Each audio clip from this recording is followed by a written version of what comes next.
I had the grain boiling before Nick's snoring stopped. That was how it worked. I woke up first. I always woke up first. And by the time the sun would have been rising above ground, breakfast was ready, and the canteens were full, and the sleeping rolls had been folded, and the camp stove had been scrubbed clean of yesterday's grease. All of that before anyone asked. None of it was ever mentioned. Dawn stood at the tunnel mouth and watched the dark. She had been there all night, same as always. Her stone form still and patient in the way that golems are still. When I first summoned her, I thought that stillness meant she had nothing going on inside. I had since revised that opinion. I had joined Nick's party 5 years ago, at 15. My taming ability had made noise in the guild. Something about controlling a golem at level 1 was apparently a once-in-100 years event, so people kept telling me. Nick had come to find me himself, which was not nothing for a man who had been called the century's finest sword and magic talent. I had no family to consult. I said yes. For a while, things looked like they were going somewhere. Then we climbed. By B rank, the gap had made itself plain. Travis could dismantle floor bosses in 3 strikes. Eliza's recovery magic kept the party whole through encounters that should have ended us cleanly. Dawn and I scouted and stripped traplines, and I cooked and packed and washed every piece of equipment the other 3 used. And one day, the party held a vote. Reward splits by combat contribution,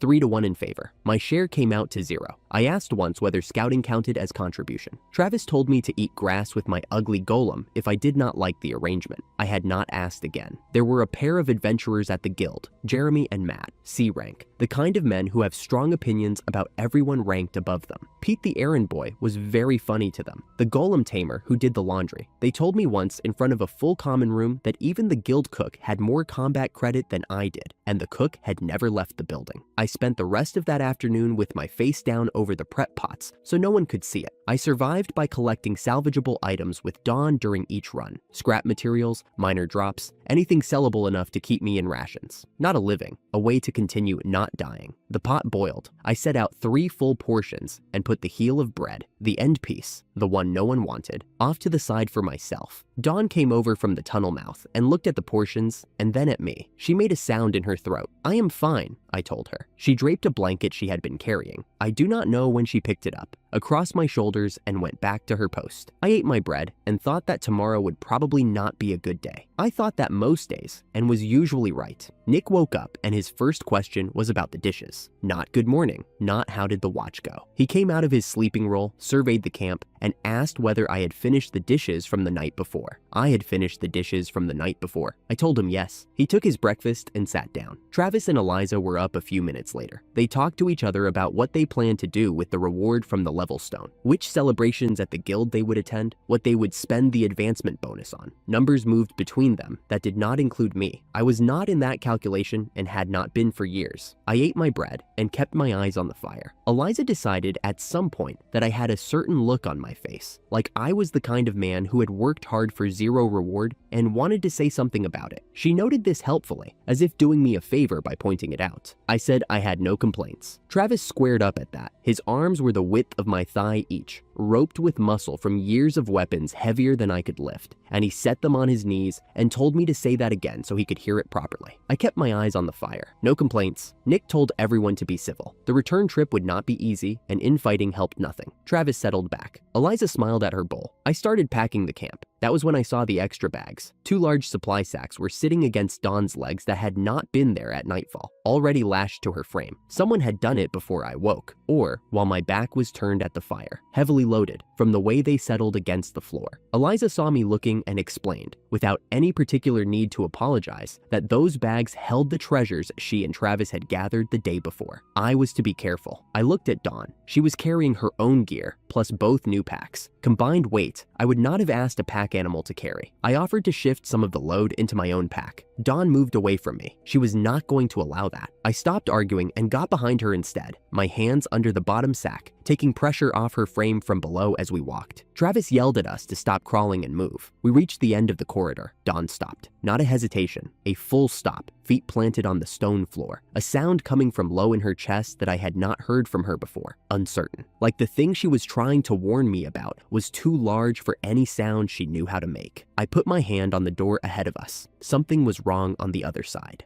We should have been on our way back to the guild. After the floor 50 boss, 10 days of fighting that cost us 2 weeks of rations and left Travis with a cracked rib Eliza's magic sealed, but could not quite fix, the right call was up. Log the kill. Apply for the floor 51 permit. Come back with proper clearance and supplies. Nick said the level stone was on floor 53 and we were going down. I said our guild permit covered floors 40 through 50. Nick said, very patiently, that in his experience, the adventuring school had it right. Results were what mattered, not the paperwork around them. Travis said that if I was going to lecture them on rules, I could stay on floor 50 and guard the packs. Eliza said my caution was ruining morale. I went down with them. Floors 51 and 52 were a different scale of dangerous than anything below the 49 threshold. The monsters there were not things our party could fight cleanly. We ran most of the time, the 3 of them cutting a path through whatever blocked the way directly, while Dawn kept herself between me and anything that came from the sides. I stripped trap lines as we moved. That was still something I could do. I stripped them fast and said nothing. Dawn was quiet the whole time in a way she was not usually quiet. Not calm, watchful. Every time we entered a new corridor, she pressed slightly closer. I told Nick 3 times that we should pull back. He told me twice we were nearly there, and once that a scared golem was useless, and I needed more courage if I was going to represent myself as an A-rank party member. He did not think of Dawn as something that could be scared. She was equipment that was currently malfunctioning. On floor 53, there was a smaller door set into the main corridor wall. Dawn pressed against my side when I reached for the handle. I felt the tension in her stone through my palm, a fine constant vibration, like a string drawn too tight. I opened the door. The room smelled like cut wood and open air. On floor 53 of a dungeon that had been trying to kill us for 3 floors, that was not reassuring. The floor was something close to grass, green and soft underfoot. An altar stood at the center, and on it sat the level stone, smooth, the size of a fist, glowing purple as if it had been placed there to be found and had been waiting a long time. Everything was too quiet. Dawn's hand closed on my sleeve. I told Nick to wait. I told him a peaceful room this deep was not luck. It meant something was getting ready. Dawn was responding to something real. She had never been wrong about the deep floors. Nick said I could wait by the door if I was frightened. He walked to the altar, placed his hand on the seal at its base, and used the skill he had for exactly this, breaking any lock the dungeon set. The seal cracked open. He lifted the level stone and held it up. Travis and Eliza cheered. The grass beneath our feet went dark. It did not happen in stages. The peaceful room inverted in one breath. From every wall, from shadow that had no right to hold as much space as it did, the monsters came. Floor 51 creatures, floor 52 creatures, endgame tier enemies packed into one chamber, already moving. Nick had guessed 1,000. I believed him. I pulled Dawn toward the door. She was already moving. Nick's voice cut through the chaos. He used his assignment tone, flat, directive, no urgency in it. Pete, I need you and Dawn in the center. Travis said they needed a decoy.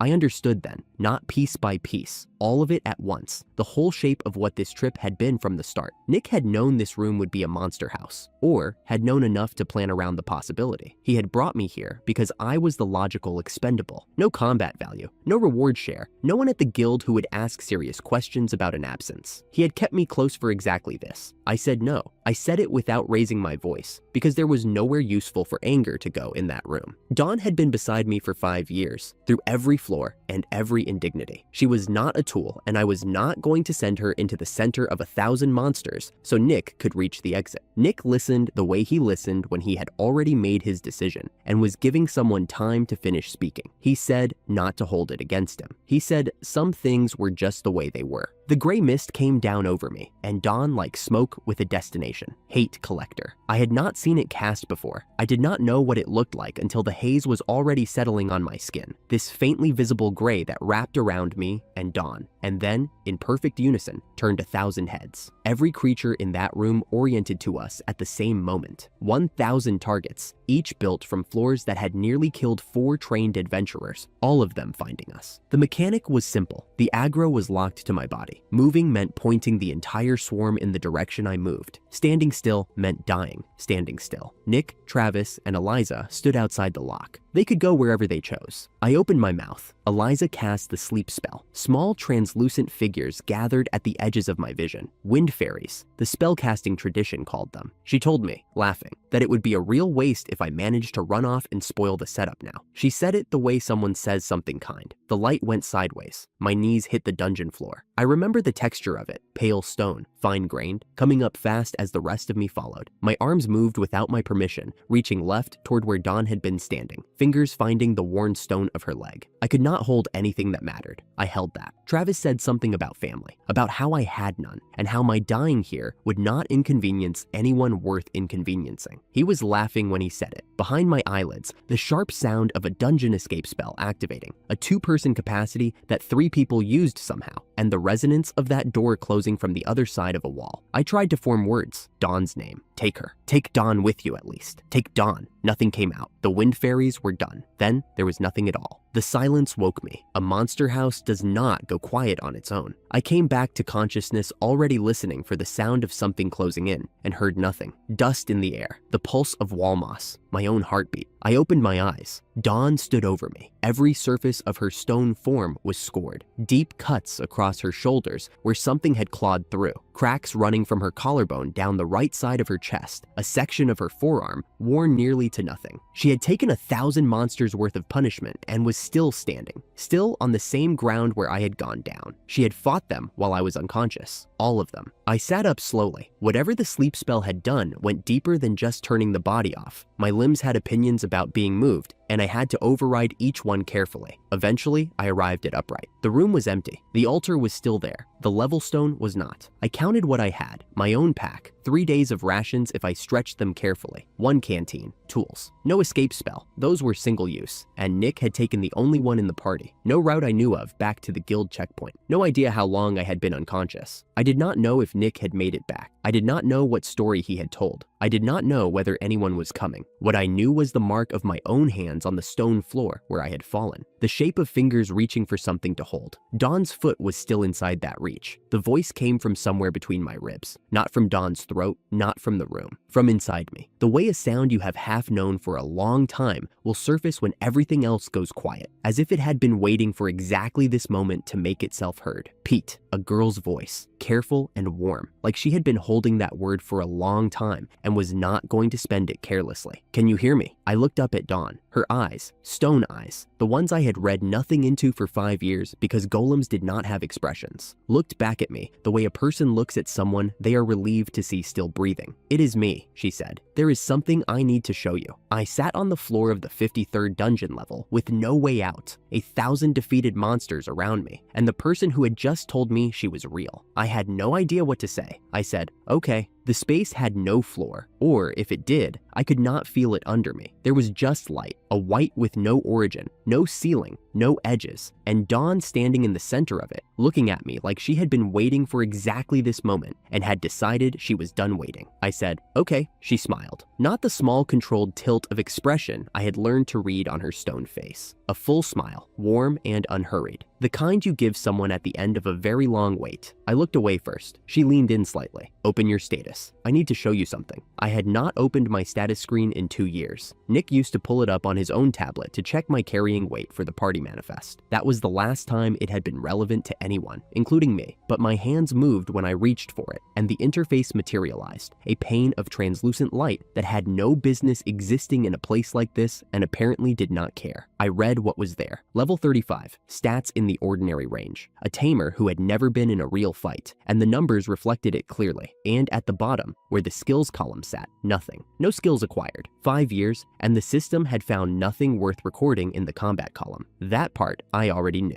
Scroll further, she said. The skill points. I scrolled. 56,837. I looked at the number. I looked at her. I looked at the number again. It did not change. It sat there, patient as stone, without any interest in the reaction it was producing. Is this mine? I said. Every point. She did not look away from my face. Earned and registered. Yours? I turned back to the screen. 56,837 skill points distributed across a man who had not won a single fight in 5 years of dungeon work. The number made no sense. Then, in a way that was worse than no sense, it began to. 30 years. That was roughly what it took to stack a figure like that from combat alone. 5 monsters a day, every day, no breaks. I had never been allowed to fight. I had cooked 4 people's meals every morning before the party woke up. I had packed and repacked every bag, every tent, every ration case. I had walked 10 steps ahead of everyone else every time we entered an untested floor, because Nick wanted someone expendable at the front when the traps had not been checked yet. I had washed every dish, carried every load Travis decided was beneath him, folded every bedroll Nick never once acknowledged, and the system, the same one that handed combat experience to fighters who earned the credit, had been watching all of it. Not the party, not Nick with his careful calculations of who contributed what to the kills. The system itself. It had recorded every meal, every trap-checked hallway, every tripwire I had spotted, by kneeling down and looking. It had been handing me points the whole time, into a column nobody ever thought to check. Nobody checked because they knew the support column was empty. They were certain of it, and I had been certain with them. I stood in the white space with the number until it felt real. Then I laughed. Dry, short, the kind of sound that comes before you have decided whether it is actually funny. It was funny, and it was the worst thing I had felt in a long while, and those were not separate things. She pulled up the breakdown column before I finished processing the total. Each category had its own line. Cooking and meal preparation, 14,200 points. Washing and cleaning, 8,900. Packing, load carrying, and logistics management, 22,100. Scouting and trap detection, 11,637. Combat skills, 0. I stared at the scouting number for a moment longer than the others. 11,637. 5 years of walking ahead of the party to test whether the floor was safe, because Nick wanted someone forward when the outcome was uncertain. I had done it without asking why. I had assumed it was another thing I did because I was there and worth less than the rest of them. The system had been counting every step. There was something underneath the vindication. Not grief exactly. Something colder and quieter. I had done every item on that list willingly, without complaint, because I had genuinely believed I was the burden they said I was. I had spent 5 years absorbing the message that the work did not count, and agreeing with every word of it. I had looked at my empty skills screen and decided they were right. The points had been there the whole time. I pushed the thought down. Not far. There was nowhere far enough in a space this empty. Just far enough to keep moving. Pete, Dawn's voice sharpened. She was looking past my shoulder at something I could not see from inside the mental space, and the urgency in her face was real. We do not have much time. The monsters will regroup. You need to spend these points now. What do I need? Monster automation, 30,000 points. Moving to the skill menu with the ease of someone who had rehearsed this exact sequence, she said, "Find it, buy it, now." I found it. The description read, "Program scenario templates that execute automatically on your contracted monsters. Scenarios activate when conditions are met, with no active magic cost or ongoing attention required from the tamer." I read that once and spent the points. Something shifted in my chest as monster automation settled. Not a sensation exactly. More like a switch engaging in a dark room. The skill was live. A scenario interface opened beneath it, stacked with templates. Template 7. She had the cadence of someone reading from memory. If any enemy comes within 5 steps of you, summon all contracted monsters to your position and hold a defensive perimeter. I said it. The scenario registered active. Template 12. She moved straight on without pause. Enable evolution for any contracted monster that has met the threshold conditions. I had not known there was an evolution threshold. I said it without asking why. Now monster talk. 20,000 points. Then status open. 5,000. I spent them. 20,000, 5,000. 1,837 remaining.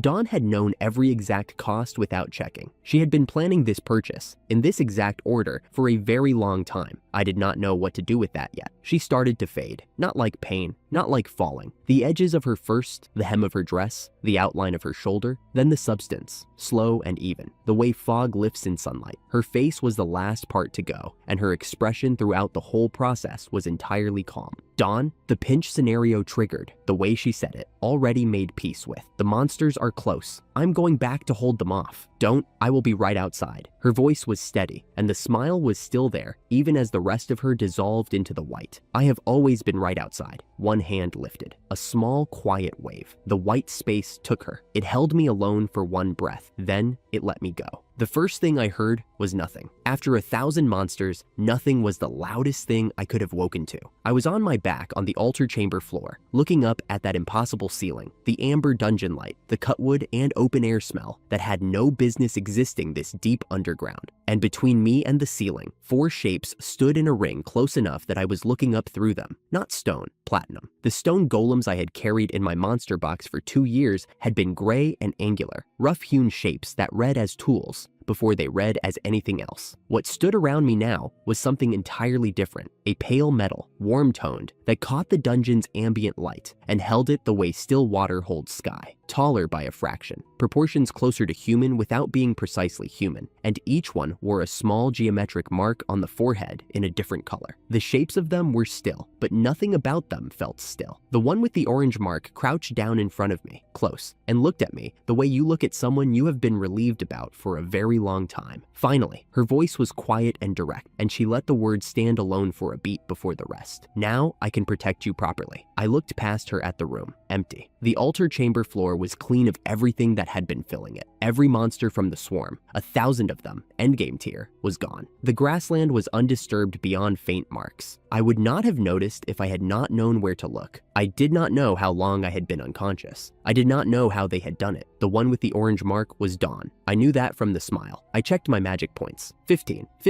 out of 320. I held that number for a moment. The golem with the green mark stepped forward. "You were too eager," she said to Dawn, measured and precise. If Pete had woken any later, he would have lost the contract entirely. Depleting the bond mid-evolution, he woke up fine, Dawn said. He woke up with 15 points. That is enough. She said it with a quiet finality that ended the exchange. The golem to my right laughed, a full, bright sound, completely out of proportion to the aftermath of a battle. She had a red mark and was looking at me with the expression of someone who had waited a very long time for this specific moment to arrive. 15 points, right at the edge. But we finally got to meet Master. I have been in that box so long, I started to think it would never happen. The fourth golem stood a little apart from the others, arms at her sides, expression composed and still. After a moment, she met my eyes, quietly, like someone making a decision. "I want to become stronger, please." I got up and bowed, not formally. It just came out of me. These 3 had been in my monster box for as long as I had owned them. They had traveled on my hip through 5 years of dungeon floors, through every camp and every party vote, and every morning someone decided the tamer's contribution did not count. They had been in there for all of it. And in the one moment it mattered, when 1,000 monsters came for me in a room with no exit, they had come out and stood between all of it and me. "Thank you," I said. I meant all 3 words. I pulled up the monster box interface and matched names to the colored marks. The green one was Luna. The red was Vera. The blue was Carly. Monster Talk was live. I said Dawn's name and asked if she was all right. She answered in full sentences through real air, and it landed differently from how it had inside my head. The same voice, but present in a room now, occupying actual space. I tried Luna next. She confirmed that the magic point expenditure had stayed within survivable parameters and said it with the precision of someone who had been composing that sentence for some time. Vera immediately told me she had personally handled 43 monsters and wanted it noted. Carly said nothing. Then, after a pause that lasted a little longer than the others, she said, "Good, you're alive." That was enough. I sent 3 of them back into the monster box. Vera registered her objection at some volume. Luna accepted the instruction with a single nod. Carly went without a word. Dawn stayed out. "Tell me about the sealing stone," I said. She did not soften it. Nick had not taken a level stone from the altar. The jewel in the altar had been a sealing stone, one of the locks placed centuries ago by the hero Marius on a binding that had held the demon king Alzion in place for longer than the guild records went back. Nick had not weakened the seal when he cracked the altar and took the jewel. He had broken it. Alzion had already resurrected. He was on floor 51 right now, 1 floor above the monster house Nick had triggered, 2 floors above the grassland where we were sitting. I fed sticks into the fire I had built from Nick's abandoned tent supplies. He had left everything. The dungeon escape spell carried 2 people, and the supply pack was mine. I had packed it, maintained it, and now I was burning its tent poles for warmth on a floor I was not going to be able to leave today. "Can he move between floors?" I said. Dawn sat down across the fire from me, folding her legs beneath her. "Not under his own power. Dungeon floors are separate domains. Even the Demon King cannot cross between them using his abilities. He is contained." A pause. "For now. Someone could go to him." She looked up. "Yes, he has a passive ability. Old, apparently. Anyone who reaches him and pledges loyalty becomes becomes bound permanently, a slave contract that cannot be revoked. The firelight caught the orange mark on her forehead. So if anyone stumbles onto floor 51, they join his side, I said. She nodded once. I thought about Nick walking back through the dungeon right now with the sealing stone in his pack, believing it was a level stone, about to register a record-breaking dive at the guild counter and collect his promotion, getting his recognition, never once pausing to wonder what the jewel actually was, because wondering would require admitting he had not known, and that was not something Nick's self-image could accommodate in a sentence or a century. I did not say any of that. Dawn knew it already. The fire settled on a larger piece of wood and spread. The grassland on floor 53 was quiet, that same impossible cut wood and open air quiet that had no business existing this far underground and had apparently decided not to care about that. I had stopped questioning it. Dawn was not standing guard. She was simply sitting across the fire from me, folded and present, not watching the perimeter, just there, the way someone is there when they have decided to be somewhere and are not performing it for anyone. In 5 years, I had never seen her sit down. She had always stood at the edge of campsites with her arms at her sides and her stone face aimed at the dark. I had assumed that was what golems did. "You said properly," I said. She looked at me. "When you woke me, you said now you could protect me properly." "Yes." She looked at the fire. "Were you failing before?" "No, I was doing what I could with what I had." Her voice was even, unhurried. "Stone breaks. What I am now does not break the same way." A pause, shorter than the others. I was always there. I was just not always enough. I had nothing useful to say to that, so I said nothing. I found the provisions in the supply pack and ate. The food was objectively fine. I had packed it 3 weeks ago for exactly this kind of floor camp, but everything tastes different when the circumstances have changed, and these had changed about as completely as they could. I ate 2 portions. My hands needed something to do.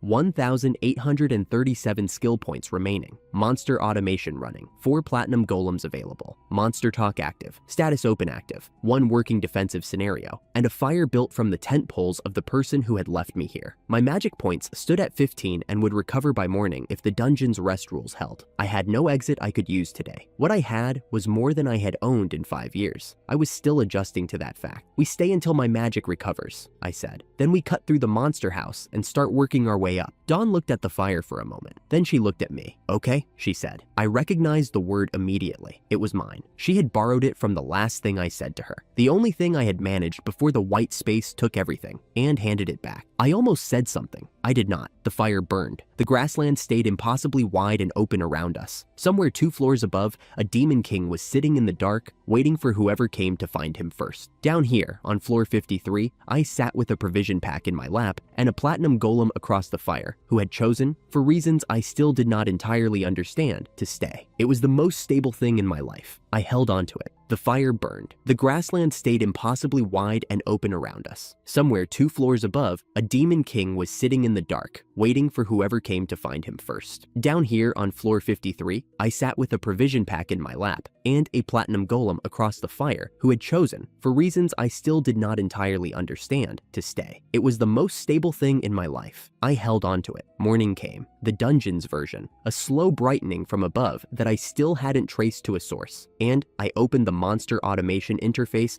before I had finished eating. The logic was simple once you understood the structure: a condition, an action, a name. I set 3 scenarios before the food was gone. Zone control, so the golems would auto-defend the perimeter. Harvest loop, so they would farm experience on the plain stretch. Layered defense, so nothing heavy would reach me while I slept. Dawn watched me work. "You're going to sleep," she said. "I'm going to let them work while I sleep." Different thing. She took a position at the perimeter. I closed my eyes. 8 hours later, I woke up and checked my level. 35 had become 50. The 4 platinum golems had been running the harvest loop while I was unconscious. I had done nothing. No fighting, no decisions, no wasted movement. The experience had come in like a tide, quiet and constant, and I had slept through all of it. I sat with the number and thought about 5 years of splitting kill credits with people who counted me as 0. Then I thought about what the math looked like from here. I wrote 2 more scenarios and went back to sleep. The days stacked up, and so did the levels. 50, 60. The golems ran their loops while I adjusted conditions and added triggers. On the 4th day, they took down a chimera and a green dragon from the monster house circuit, creatures S-rank parties trained years to face. and the experience from those kills jumped my counter faster than anything I had seen. I watched from 40 feet away. I did not swing once. Luna organized the camp without being asked. She worked out a harvest variant that processed monster carcasses for food and presented it to me with the particular stillness of someone who has decided to be useful and is waiting to find out if that will be held against them. I approved it immediately. She exhaled, which I hadn't known a platinum golem could do. By day 6, she had a working kitchen set up from dungeon stone and dragon scale lining, and the camp stopped feeling like a place I was surviving through to the next morning. The camp hummed with purpose after that. Vera ran perimeter scenarios with a battle enthusiasm that made the dungeon wolves retreat on their own rather than engage. Carly dismantled a monster house single-handedly on day 7 and reported the outcome in one sentence. The system kept generating. The level counter kept climbing. On around day 10, I named them. Dawn had been suggesting it for days. She said monsters who receive names from their tamer remember it forever. The polite one with the green mark became Luna. The quick and loud one with the red mark became Vera. The quiet one with the blue mark became Carly. Vera covered her face with both hands and announced she would die for me, which seemed like a large response to a name. Luna bowed and went very still in the way a person goes still when they are trying not to visibly cry. Carly held her name like she was testing its weight, said nothing, and walked back to her post. Dawn watched all of this with an expression of specific satisfaction. She had planned exactly this outcome. I noticed. I filed it away. 2 floors above me, things were going wrong. I did not know this while it was happening. I pieced it together later from what other people eventually knew. What I am telling you now is what I eventually assembled. Nick's party had crossed floor 52 without me. No scouting, no trap detection, no managed supply. It took 3 days. They argued the whole crossing and arrived at floor 51, exhausted and low on water, expecting an S-rank certification to be waiting for them. They found a large stone room full of dead adventurers, names I recognized from the guild board, people who had been celebrated and active and impossible to kill by any ordinary standard. An elderly man in a black cloak was walking between the bodies. He was smiling. Travis shouted at him. The arm came off before Travis finished the sentence. One motion. The arm was on the floor and Travis was on his knees screaming, and Nick had his sword out and was running through every skill he owned. He settled on Holy Slash, his signature S-rank tier, years of training compressed into a single strike. Alzion caught the blade, not a block, a catch. He turned it in his hand, examining the steel the way a craftsman examines a tool that is interesting but insufficient. Then he set his foot on Nick's head and waited for Nick to stop trying to stand. Eliza healed Travis's arm, reattached it, she said afterward, which I still find remarkable. Travis charged back in while it was still numb. Alzion hit him until he stopped moving. Then came the offer. Power, position, half the world eventually, in exchange for service. Nick refused, said something about proud adventurers and what they owed the world. Alzion appeared entertained by this in the way a large creature is entertained by something small and determined. Nick pulled Eliza close and said 4 words about the dungeon escape spell. The spell carries 2 people. He is a decoy, is what he whispered. The dungeon lit white for a heartbeat. Then the light was gone. Travis was alone on the floor among the bodies, and Alzion was looking down at him, and there was no one left to call for. They walked out of the dungeon and into 2 soldiers, the guildmaster, and a court investigator. Nick's story was that it was my fault. I had pushed the party past the permitted depth, stolen the sealing stone from its altar, triggered the revival. The words were precise and prepared, the kind you form when you have time to rehearse on a transit spell. Eliza told a different version. I do not know what made her do it. Maybe the charges scared her into honesty. Maybe she had a line she would not cross even then. Whatever the reason, her account matched the truth, and the investigator, a court mage named Fred, methodical, bespectacled, the kind of man who has heard every version of every lie and found them all predictable, placed a record stone on the table. The stone would register truth or lie when tested in the morning. Nick and honesty would be in the same room before breakfast. Nick spent that night thinking about it. At midnight, he killed the sleeping guard outside his door and walked into the dark. He had everything he needed for what came next. He had been carrying the sealing stone inside his own body through every interrogation, every night in custody, and now he retrieved it and turned toward the dungeon and did not slow down. The last door back to a normal life had shut behind him, and he had not even glanced at it. I was at level 80 when the skill appeared. Dawn was running a combat scenario against a cluster of dungeon wolves. 4 moves, no waste, when the notification appeared at the edge of my status screen. I read it and then read it again. Status assimilation, a threshold skill, unlocked once contracted monsters under monster automation reached a sufficient combined tier. The description was brief. All contracted monsters' base stats and skills would be combined into the Tamer's shared pool, updated in real time as new contracts were added. I had 4 golems, 4 platinum golems, each one capable of single-striking the S-rank creatures I had watched them work through all week. I pressed accept. The change was not subtle. It was not slow either. Every stat Dawn carried, strength, defense, speed, every resistance, folded into me in one instant. I stood on the grassland with the same legs I had always had, and the ground felt fundamentally different under them, like the ground had gotten smaller. I turned and put my fist into the dungeon wall, 6 inches of solid stone, no resistance. I pulled my hand out and looked at the hole. Dawn had stopped mid-scenario. She was watching me. "How many can you contract?" she asked. The question landed hard because the math was immediately obvious. I had 4 now. The skill had no ceiling listed. 10 monsters, 100, 2,000 if I could build to it. Every single contract adding another full set of stats to the pool. I opened my status screen properly for the first time since the night I had spent all those chore points. The numbers had moved so far from where they had started that it felt like reading someone else's file, which, in a way, it was. The stats were mine. They were also Dawn's and Luna's and Vera's and Carly's. All of us in one column. Dawn had gone back to her scenario. She moved through the wolves with the same clean efficiency she always had. The same golem I had watched evolve from stone 3 weeks ago in an altar chamber where I had nothing. The same stats I was now sharing. I thought about Nick's party, all of them. The way they had described my class as something between a punchline and a waste of a slot. I thought about what a tamer with 2,000 contracts felt like to stand across from. I did not say any of that. I stood in the grassland and understood, properly, for the first time, what the skill I had bought for 30,000 skill points on floor 53 was actually going to become.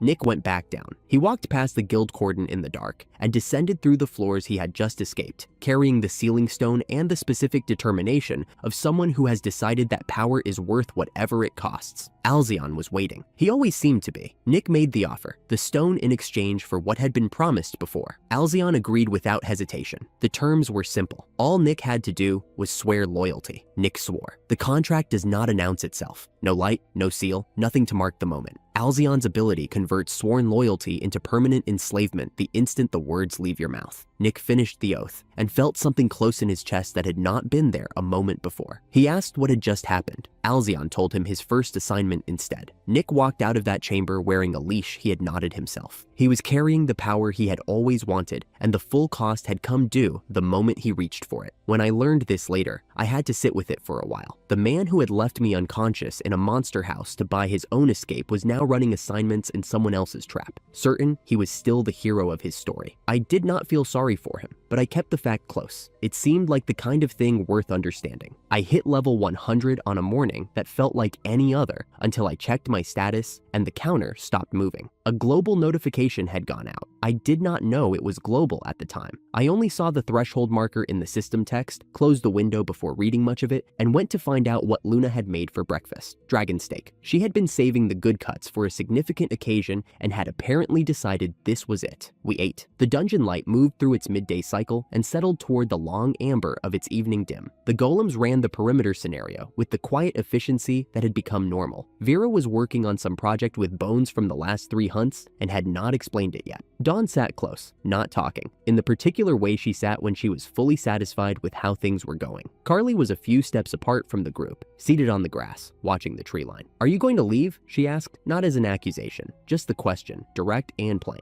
I thought about it, actually considered it rather than answering quickly. The dungeon had not once asked me to justify my presence in it. It did not sort effort into categories and decide which kinds were worth counting before it paid out. It responded to what was done, the same way every time. And in the weeks since I had first set those scenarios running, I had not once woken up thinking about the surface as the place I was working toward. "I haven't thought about it," I said. I heard the truth of it as I said it. Leaving had not been the plan I was building toward. Somewhere between the first scenario and the 100th level, the floor 53 grassland had stopped being the place where I was stranded. Dawn looked at me from across the fire. The expression again, patient and specific, the one I still did not have a word for. And she said nothing, because there was nothing that needed to be said. The dungeon finished dimming. level 100, status assimilation running, 4 contracts stacking. Somewhere above me, a former party leader was walking his first assignment under a bond he had sworn on himself. Down here on floor 53, the grassland was still and wide, and mine in a way no floor above it had ever managed to be. I was staying. That was the plan now, and I had not needed to decide it. It had simply become true. The dungeon morning came the same way it always did, slow and pale, the artificial light pressing through the ceiling in a way that had stopped surprising me. I was already packed and standing at the grassland's edge before any of the others stirred. That was 5 years of habit. Being the one who started the fire before anyone opened their eyes does not stop being a reflex just because the people you were doing it for have changed. Dawn caught up before I reached the staircase down to floor 54. She fell in beside me without a word. Luna, Vera, and Carly appeared 30 seconds later in the way they always did when Dawn moved, as though her motion was the signal. My status had updated overnight. A new skill had come in at level 100, Auto Tame, the ability to let contracted monsters act without moment-to-moment direction, drawing a small daily cost in MP per monster. I turned it on and watched all 4 of them blink in a way that was too synchronized to be accidental. How does that feel? I asked. Vera's expression opened into something bright, like being let off the leash. I noted that down as something to revisit and started descending. Floor 54 looked like floor 53's less hospitable cousin. Same artificial sky, same impression of being outdoors inside an impossible room. The monsters here were not significantly stronger than the ones I had spent weeks farming above. Vera disabled one before I finished my scan, and then looked at me with an expression that said she was hoping for something harder. That should have been the warning. Things that feel easy usually mean the difficult part is waiting ahead. The cave entrance sat low against a stone ridge at the far end of the field. We came to it naturally, following the floor's geography, and I stopped a step before I intended to.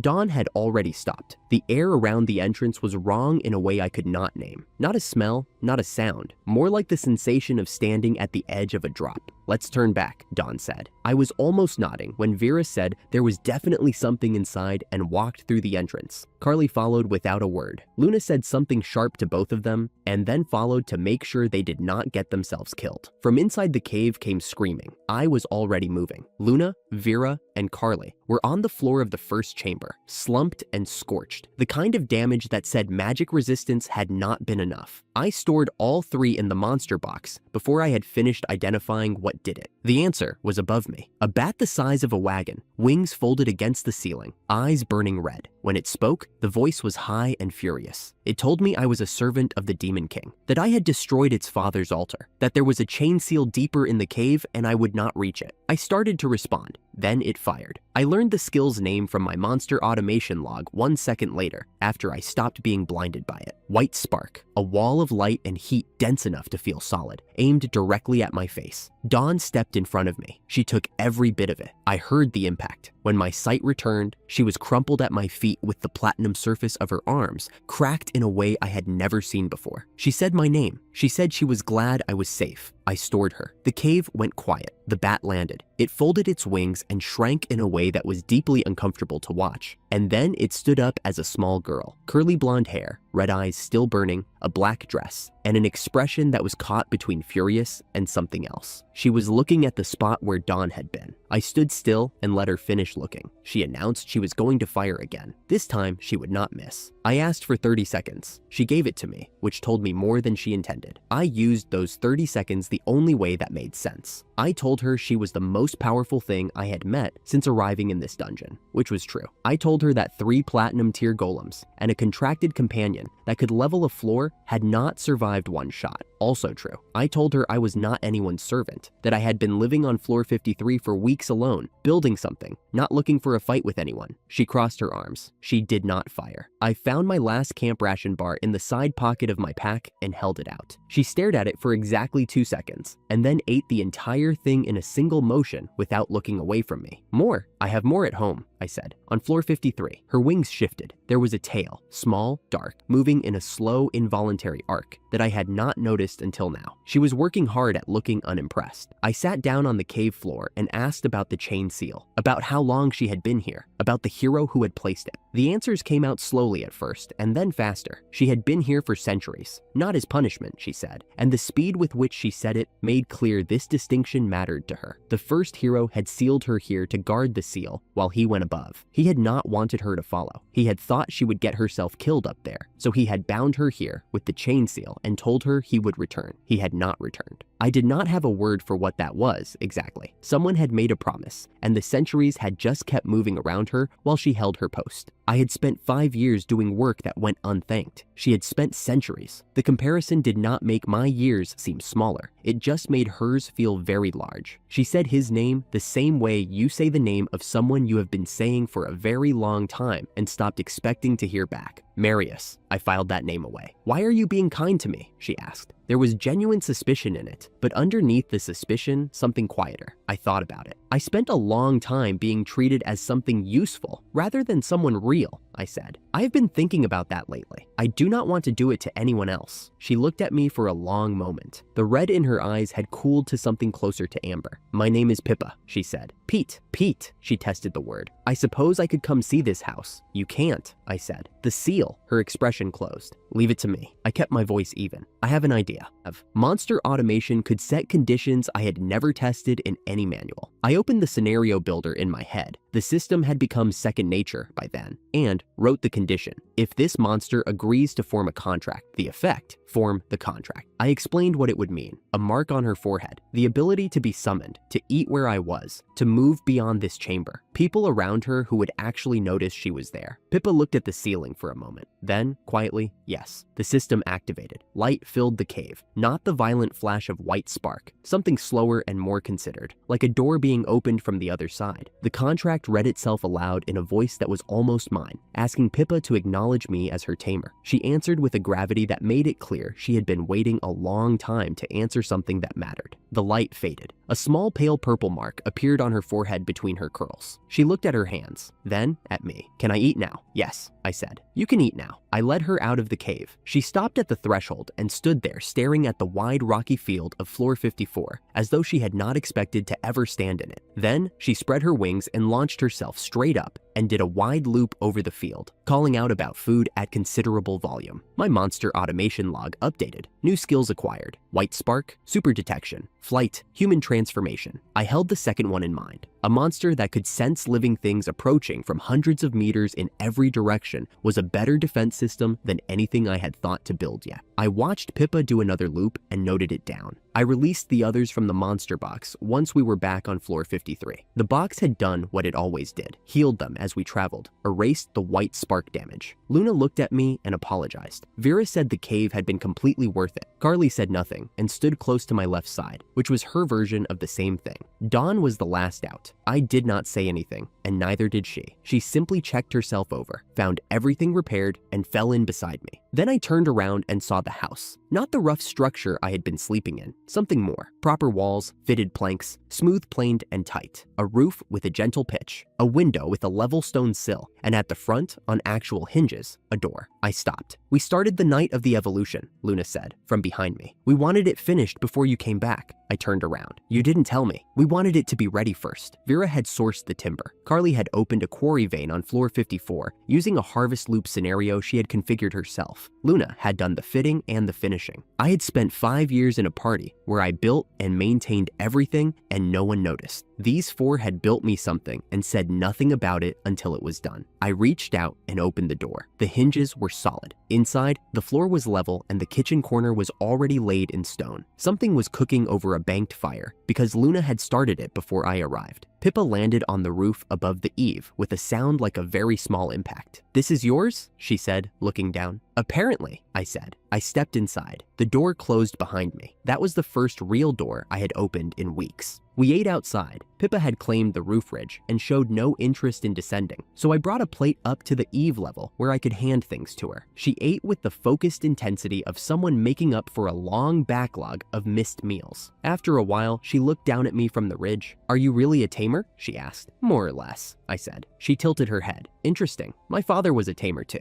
A pause. "Marius." She told me what she had not gotten around to in the cave. He had contracted more monsters than anyone before him. Dozens. He had used that network to track track Alzion across the dungeon, following the connections until he found where the Demon King was rooted and sealed him there. He had been the first tamer to hold that many contracts without the monsters turning hostile. "You smell like him?" Pippa said. She seemed to be genuinely thinking about it, head tilted, tail moving slowly. "Not exactly, but close." I told her that was either the best thing anyone had ever said to me or the strangest, and I had not decided which. She seemed to find that funny. She curled up on the ridge and closed her eyes. I sat with the empty plate and looked at the grassland settling into the dungeon's dark. Level 102 now, 5 contracts running, a real door behind me, firelight through the window, a centuries-old guardian asleep on the roof after her first proper meal. Inside, I could hear Dawn. She was moving quietly near the fire, not speaking. She had been quiet since Pippa said the word "marry us," a silence different from her ordinary silences, with more weight to it. I noticed it. I did not ask. I filed that away with the name. The dungeon went dark and still. Somewhere up above me, a former party leader was spending his first night as someone else's weapon. Down here on floor 53, Pippa snored softly on the roof. The grassland spread wide in every direction, and my 5 contracts hummed along in the monster automation stack while I sat by a real door that was mine. I was not keeping watch tonight. The fortress watched for me. The morning came the way dungeon mornings always did. No sunrise, just a slow brightening of the light stones embedded in the ceiling, steady and impersonal. I had slept. The fortress had watched. I did not feel guilty about that arrangement at all. What woke me was the smell. I pulled myself up, registered that all 5 contracts were still running clean in the back of my awareness, and followed the smell toward the back of the house. The kitchen was through the door on the left. I pushed it open. A young woman with silver hair stood at my camp stove, turning something that smelled like actual bread. I stopped in the doorway. She turned. Her eyes were the same pale silver as her hair, calm and precisely attentive, carrying the measured expression I recognized from 3 years of watching the Platinum Golem run the household logistics better than I ever had. "Good morning," Luna said. I processed this for a moment. "When?" I said. "Could you do that?" "Always, technically." She set the bread aside to rest and folded her hands in front of her. It seemed impolite to do it without asking first. I had nothing for that.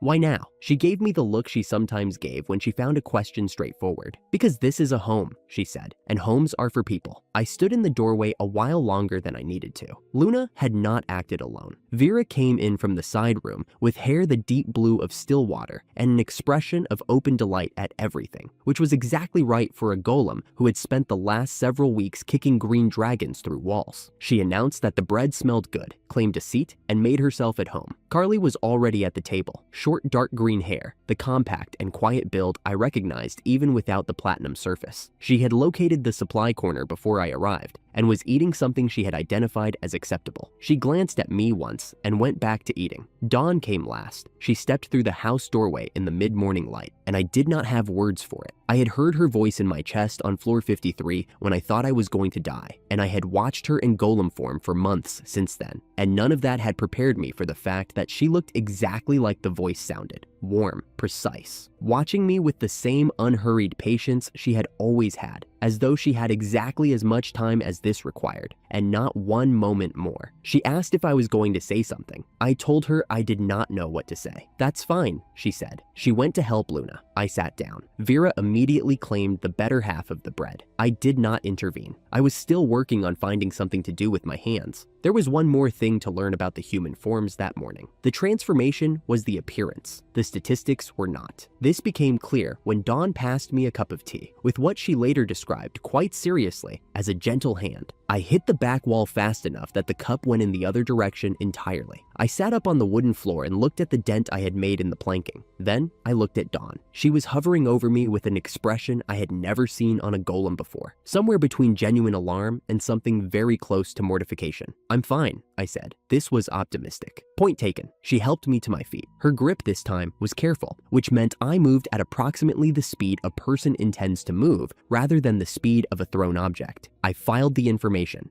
Dawn in human form was exactly as capable of ending me as she had always been. I would not forget it. She looked at the dent in the wall. "I'll fix it," she said. "It adds character," I told her. She did not look convinced. She fixed it anyway. Pippa gave me the chain seal briefing in exchange for an extra portion at lunch. That was her standard rate for most information, and it had proven reliable. The seal was in the cave below floor 54, past the cave entrance, where we had found Pippa at her post. The passage branched past past her room. One fork led toward the stairs to floor 55. The other led to an altar, and the altar held the gem that kept monsters from crossing freely between floors. Marius had placed Pippa there to guard it. She said the name simply, the way she always did, and I watched Dawn go still across the room with that particular quiet that meant she had filed something away carefully. Nick's party had already broken one of those seals. The sealing stone from floor 53 was gone, which was how Alzion had woken in the first place. I did not let myself think about that for long. Once was enough. I set up a food supply scenario before noon.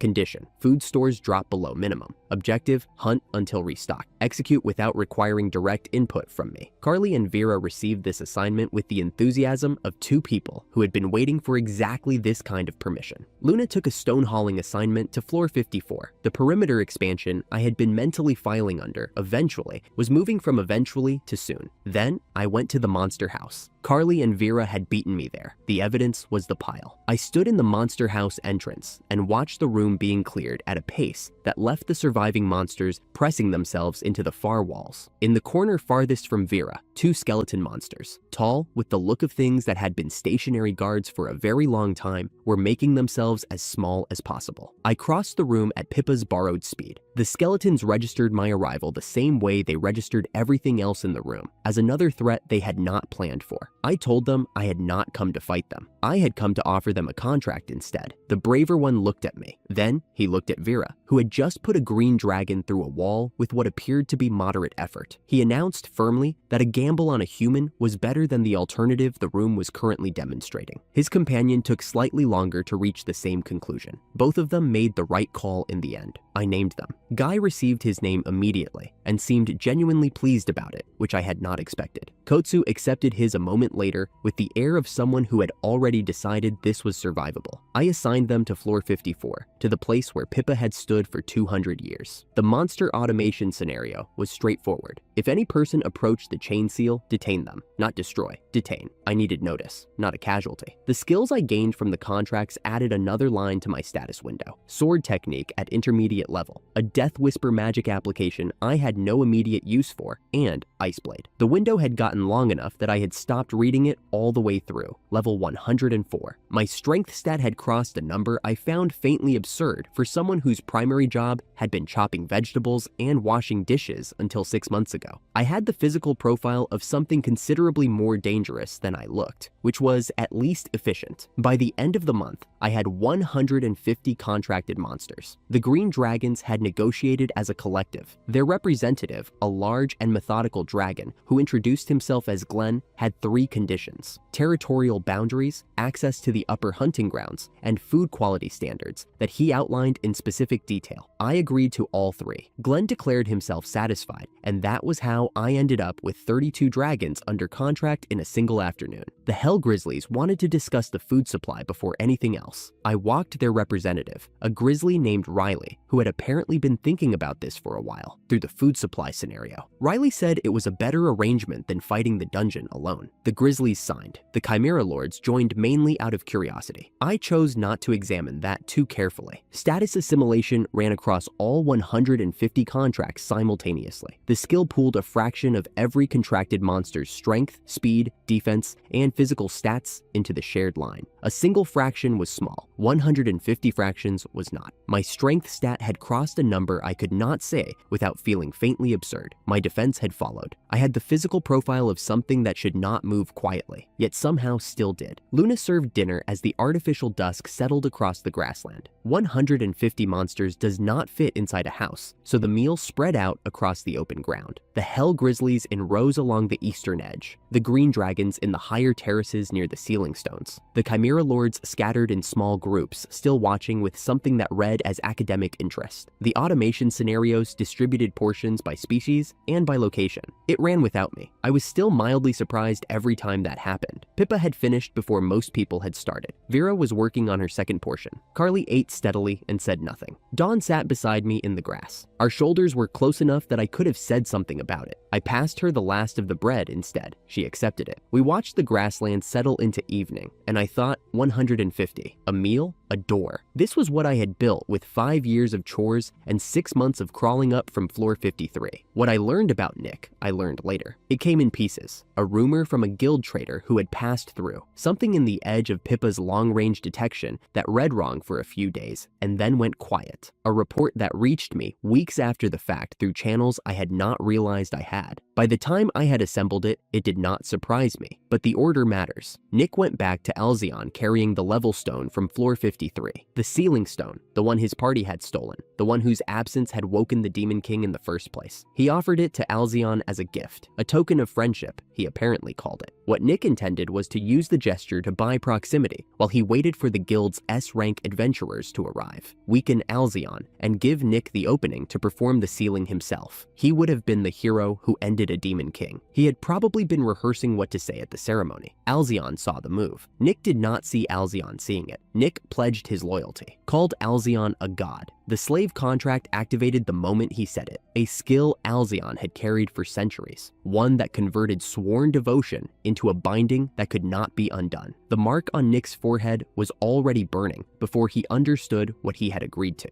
Nick rationalized this immediately. He decided the arrangement was acceptable, the debt repayable, the larger strategy still intact. That was Nick. He could construct a justification faster than most people could finish a sentence. Then Alzion pressed one hand flat against Nick's chest. What followed was not a ceremony. The dark energy moved through the contact point like a forced transfer, violent and impersonal, pouring through until the brand on Nick's chest was scorched deep enough to last. Nick's level went from somewhere around 50 to 226. Every combat stat crossed 700. The burn on his chest was the seal of servitude, and he had paid for that power with whatever remained of his own will. And it had taken under a minute. Alzion gave him his first assignment: go to the dungeon below and unlock the chain seal. Travis had been there the whole time. Left behind on floor 51 the night Nick fled with Eliza, picked up by Alzion's forces at some point in the week since. His armor was gone. His right arm had been severed after the events on floor 53, and it had not healed clean. He was barely breathing. He was the same Travis who had loaded his extra haul onto Dawn without asking, who had mocked the idea of a tamer who could not tame, who had made 5 years of the party's grunt work harder than it needed to be. He was the one who had been loudest when they left me on floor 53. I had seen his expression before I lost consciousness. I would not have chosen this for him. Alzion explained the mechanics of necromancy to Nick plainly. Kill someone with your own hands, and they become yours to command. Travis tried to say something. He could not manage more than 2 syllables. Nick drove a blade through Travis's back without hesitating. He performed the working Alzion had just taught him. Travis stood up again, eyes gray and empty, sword in hand, everything wearing Travis's shape and nothing of Travis left inside it. Nick said something about necessity and fate while he did it. When that sentence eventually reached me, I sat with it for a moment. That was the most Nick sentence I had ever heard about a person committing a murder. Nick had a weapon now. Down here on floor 53, I had 150. Nick had a weapon. I had 150, and I had been watching the passage from the upper floors every morning since I heard what he did to Travis. Pippa was the one who caught it. She dropped from the stone shelf above the house and landed on the annex post with a thud that rattled the eave, wings already folded, amber red eyes wide and very still. Her tail was not moving. That was the tell that this was serious rather than interesting. "Something through the monster house passage," she said. "Single, person signature, not monster. Moving careful." Dawn was behind me on the grassland, carrying a wall post for Pippa's room. Her hands went still around it. I set down the framing mallet. "Clear the construction area," I said. "Keep everyone at normal work distance." I walked to the center of the grassland and I waited. Nick came through the far passage and stopped. He took his time looking. The house first, the stone kitchen extension along the south wall, the covered storage along the east, the smoking rack with the afternoon's batch already hanging. Then the grassland, where 60-odd of my contracted monsters were going about the midday work. The elk types at the perimeter boundary, the armored beetle pair on the herb bed, the rock lizard patrol running its circuit past the woodpile. He scanned the whole of it with his sharp gray eyes and his composed face, and for exactly one moment, something shifted in the expression. Something I recognized from years of watching Nick encounter things that did not fit his model of the world. He expected desolation. He found a village, then he covered it. The composure came back down like a door closing, and his gaze landed on me, and he said my name the way you confirm a detail you were not fully expecting to have to confirm. I said nothing. He walked across the grass toward me. His footsteps did not hurry. His posture carried the same authority it always had, the walk of a man certain the ground he covers belongs to him. But the slave brand on his forehead was new, small, and precise, and the color of something burnt at the center. He had left his collar open enough that the upper chest seal was partially visible too.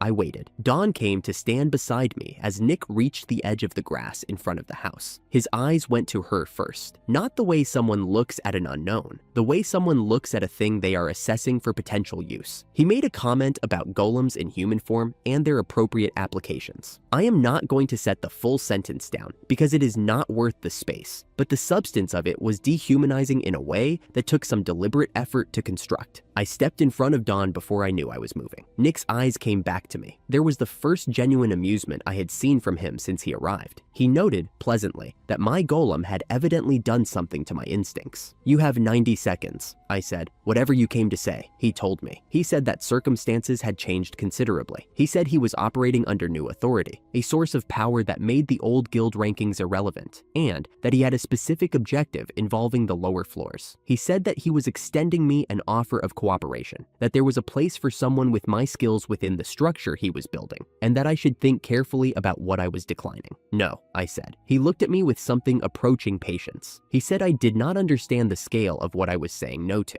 I told him I understood it fine. I told him the escape spell only holds 2 people, and that Travis had been at his level when they left floor 53, and that I had spent a long time running the numbers on how Nick crossed all the way down to Alzion's floor without getting killed. He had submitted. He had handed over his loyalty and taken the brand in exchange for the power to pass. Nick's face went smooth. I said the chain seal was staying intact. He said that was not up to me. We moved to the passage end, and I stood in front of it. Nick looked at me standing in the passage entrance, and something in his expression went smooth in the way it did when he was genuinely angry rather than performing it. He said something about a tamer with a handful of monsters being a poor candidate for a structural obstacle. Then he reached back past the passage mouth and brought Travis through. I had known he was there. Pippa's detection had flagged 2 signatures, not 1. But knowing a thing and standing 6 meters across a grass floor from it are different categories of experience. Travis had always been large, the kind of frame built for raw mass and forward momentum, the presence that took up more space than strictly necessary because he knew the effect it had. The warrior gear was the same gear I had packed and carried on Dawn's back when Travis decided he had overfilled his own kit. The right sleeve was gone. The shoulder was dark with old staining. The sword was in his remaining hand, and his eyes were flat gray, slit-pupiled, completely empty. The contempt was gone. That was what landed hardest. 5 years of that contempt had been a constant. The particular expression he wore when he looked at me, the voice he used when he needed an errand run. Travis without his contempt was not Travis. Nick explained what an undead A-rank warrior represented as a tactical asset. He said the body retained all its muscle memory and skills, the full combat profile, with none of the difficulties that came with a living subordinate. He said this was what a genuine party member was actually worth, as opposed to a tamer who collected golems and called it an army. He directed Travis at me with a word. Dawn, Luna, Vera, Carly, and Pippa came around the corner of the house at a run. Vera was pointing at Nick with one hand, and the expression of someone who had been saving a specific grievance. Carly looked at him the way you look at something you have stepped in. Luna called my name. Dawn came to a stop beside me and said nothing, but her presence was solid and exact. Nick looked at all of them, then back at me. He said he was prepared to be generous. He said he would allow me to live if I turned over the golem. Behind me, Dawn said something. I heard her voice, but not the words. I did not need the words. "No," I said. Nick looked at Travis and gave the command. The zombie came fast, not Nick boosted fast. The base speed that came from an A-rank body that had spent its career in exactly this kind of forward assault. There was no will behind it, no ride of the situation, no adjustment. It executed the pattern it had been given. And the pattern was a 3-step sword combination that Travis had been building since before I ever joined a party with him. I let the first 2 strikes go past, not dramatically. A step, a pivot, the kind of movement that comes from knowing the rhythm rather than from reacting to it. I had watched Travis fight from the back of the party. I knew every beat of this sequence. The 3rd strike came, the full extension final blow, everything the zombie had. I raised my hand and put 2 fingers up. The blade stopped. I want to stay with that for a moment, because it deserves the space. The final strike of that combination, the technique Travis had spent his career mastering, the blow that the old party standing instruction specifically told everyone never to be in front of, was stopped by 2 of my fingers. Not deflected, stopped. The edge was between them, and Travis pushed, and the blade did not move by the width of a breath. The force ran up through the zombie's arm and into the the weapon, and nothing happened on my end. 150 monster contracts had given me a base strength that made this particular pressure feel like holding a book. The grassland went very quiet. I looked at Nick over Travis's shoulder. Nick's face had gone the color of old ash. He was looking at my 2 fingers holding his best weapon, and I watched something finish happening in his expression,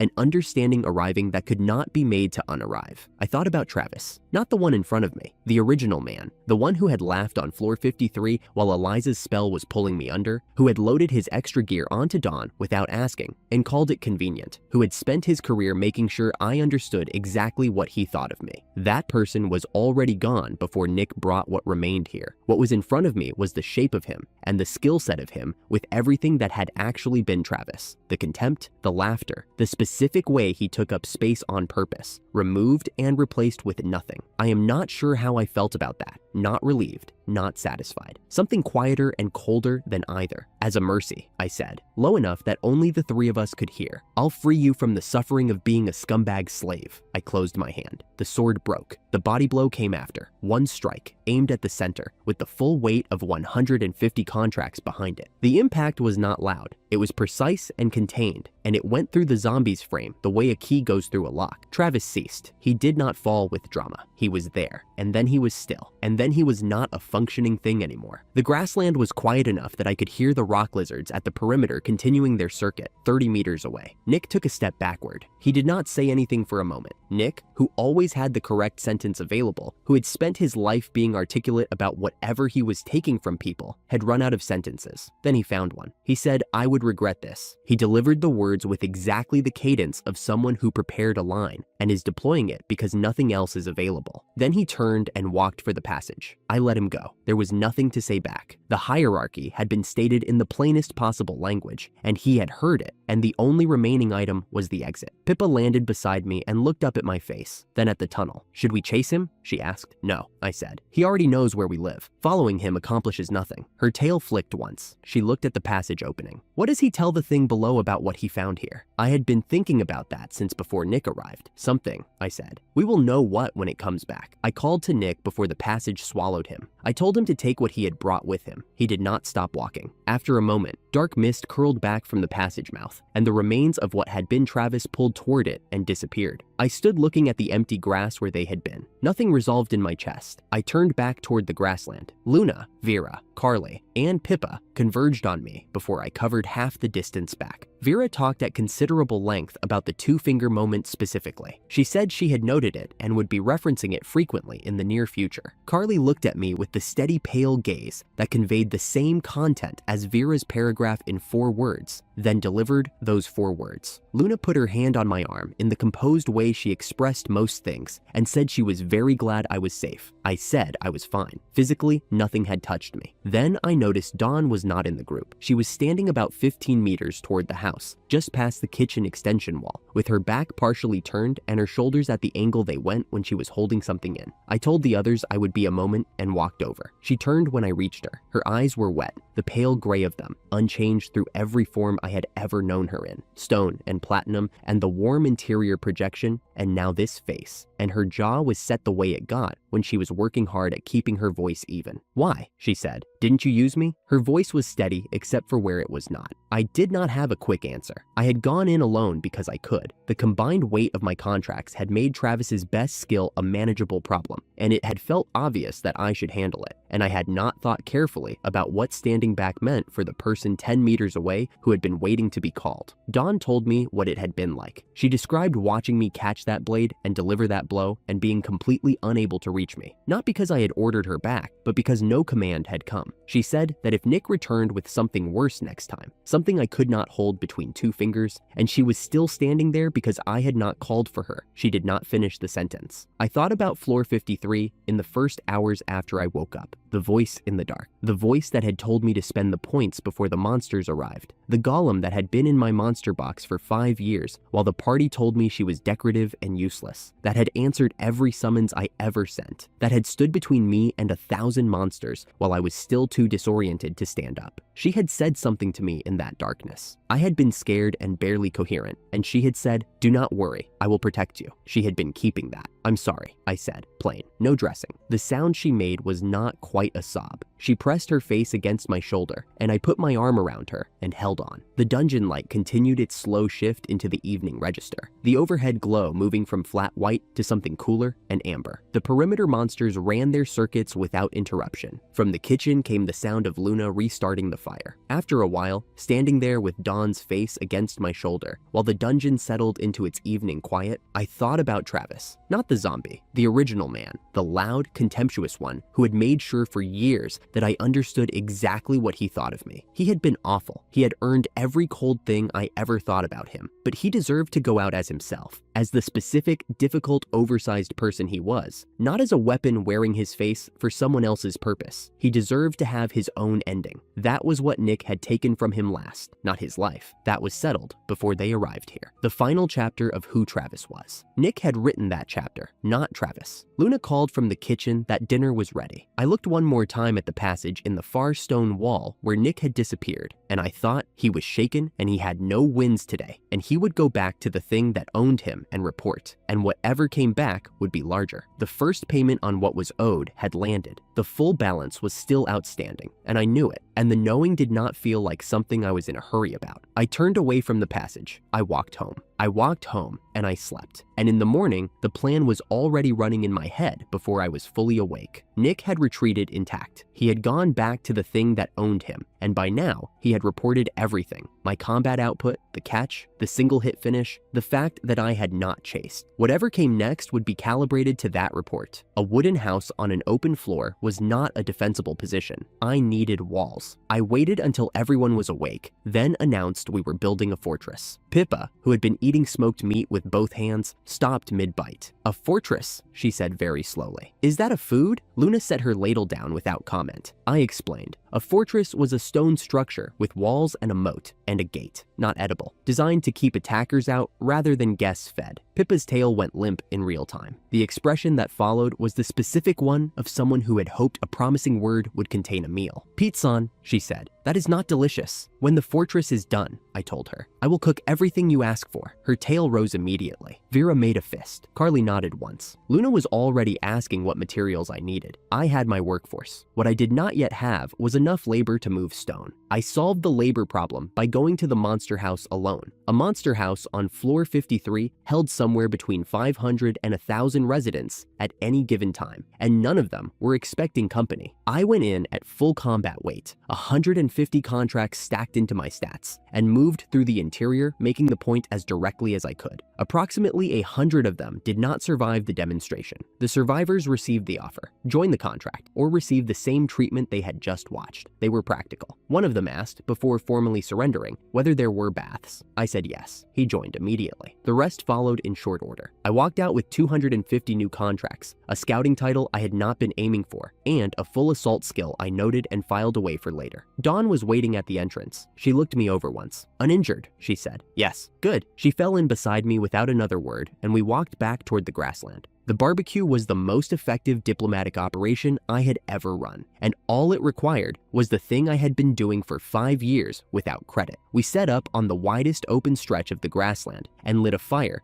big enough to be smelled from 3 passages in any direction. Luna cooked. We had boar from floor 54, which nobody in this dungeon had thought to go and get, so the smell landed the way anything free and unexpected does, decisively. A green dragon came first. He drifted in from the far end of the floor following his nose, and Dawn met him at the edge of the camp. "Try it," she said, "then decide." He sat. He ate. He called for his colony. 50 green dragons arrived inside the hour and were contracted before the light shifted. A Hell Grizzly clan followed. A Chimera Lord colony sent scouts who came back and said simply that it was real, and their entire group arrived behind them. The ones already contracted worked the edges, saying what they knew. Beds were soft, food came 3 times a day, and the last part landed harder than either. The master said, "Thank you," when a job was finished. By the time the fire burned down that first evening, I had 650 new contracts. The green dragon who had come first sat beside the coals with his colony around him and told me with complete sincerity that I was a god. "That is excessive," I said. He gave me the look of someone who had run the calculation and was not revisiting it. 3 days of this later, the total crossed 2,000. The scenarios ran, and the fortress grew. Green dragons laid the outer wall in courses, 5 meters by the end of the first week. Chimera lords opened the moat in broad, sweeping passes, fire breath clearing the soft dungeon ground faster than any pickaxe. Hell grizzlies ran material chains from the quarry section of floor 54 without needing to be told twice. I adjusted 2 conditions in the wall scenario on the 4th day for a corner joint that was not loading right, helped Luna prep dinner, and otherwise stayed out of the way of 2,000 things already doing their jobs. This was, as near as I could tell, what construction felt like when you were allowed to own what you built. I found the dwarves on floor 60 by accident, 50 of them, sealed in a side chamber since before anyone still living could say when. The Big Hammer clan. The lead smith told me I was standing in their territory and swung a hammer the size of a cartwheel before he finished the sentence. I caught it. We had the conversation after that. They wanted iron ore access, a forge with proper room for the anvils, and something better than cave mushroom soup to eat. Luna solved the 3rd problem within a day. The Big Hammers moved into the southwest corner of the unfinished courtyard inside 2 weeks, and the forge went up in 11 days flat. Every morning after that, the hammer on the anvil was the first sound I heard when I woke up, and the fact that I was 60 floors underground made no difference to it at all. 60 days from the morning, I drew plans in the dirt. I stood on the outer wall and looked at what was there. The moat was full, fed from a spring the Chimera Lords found in week 2,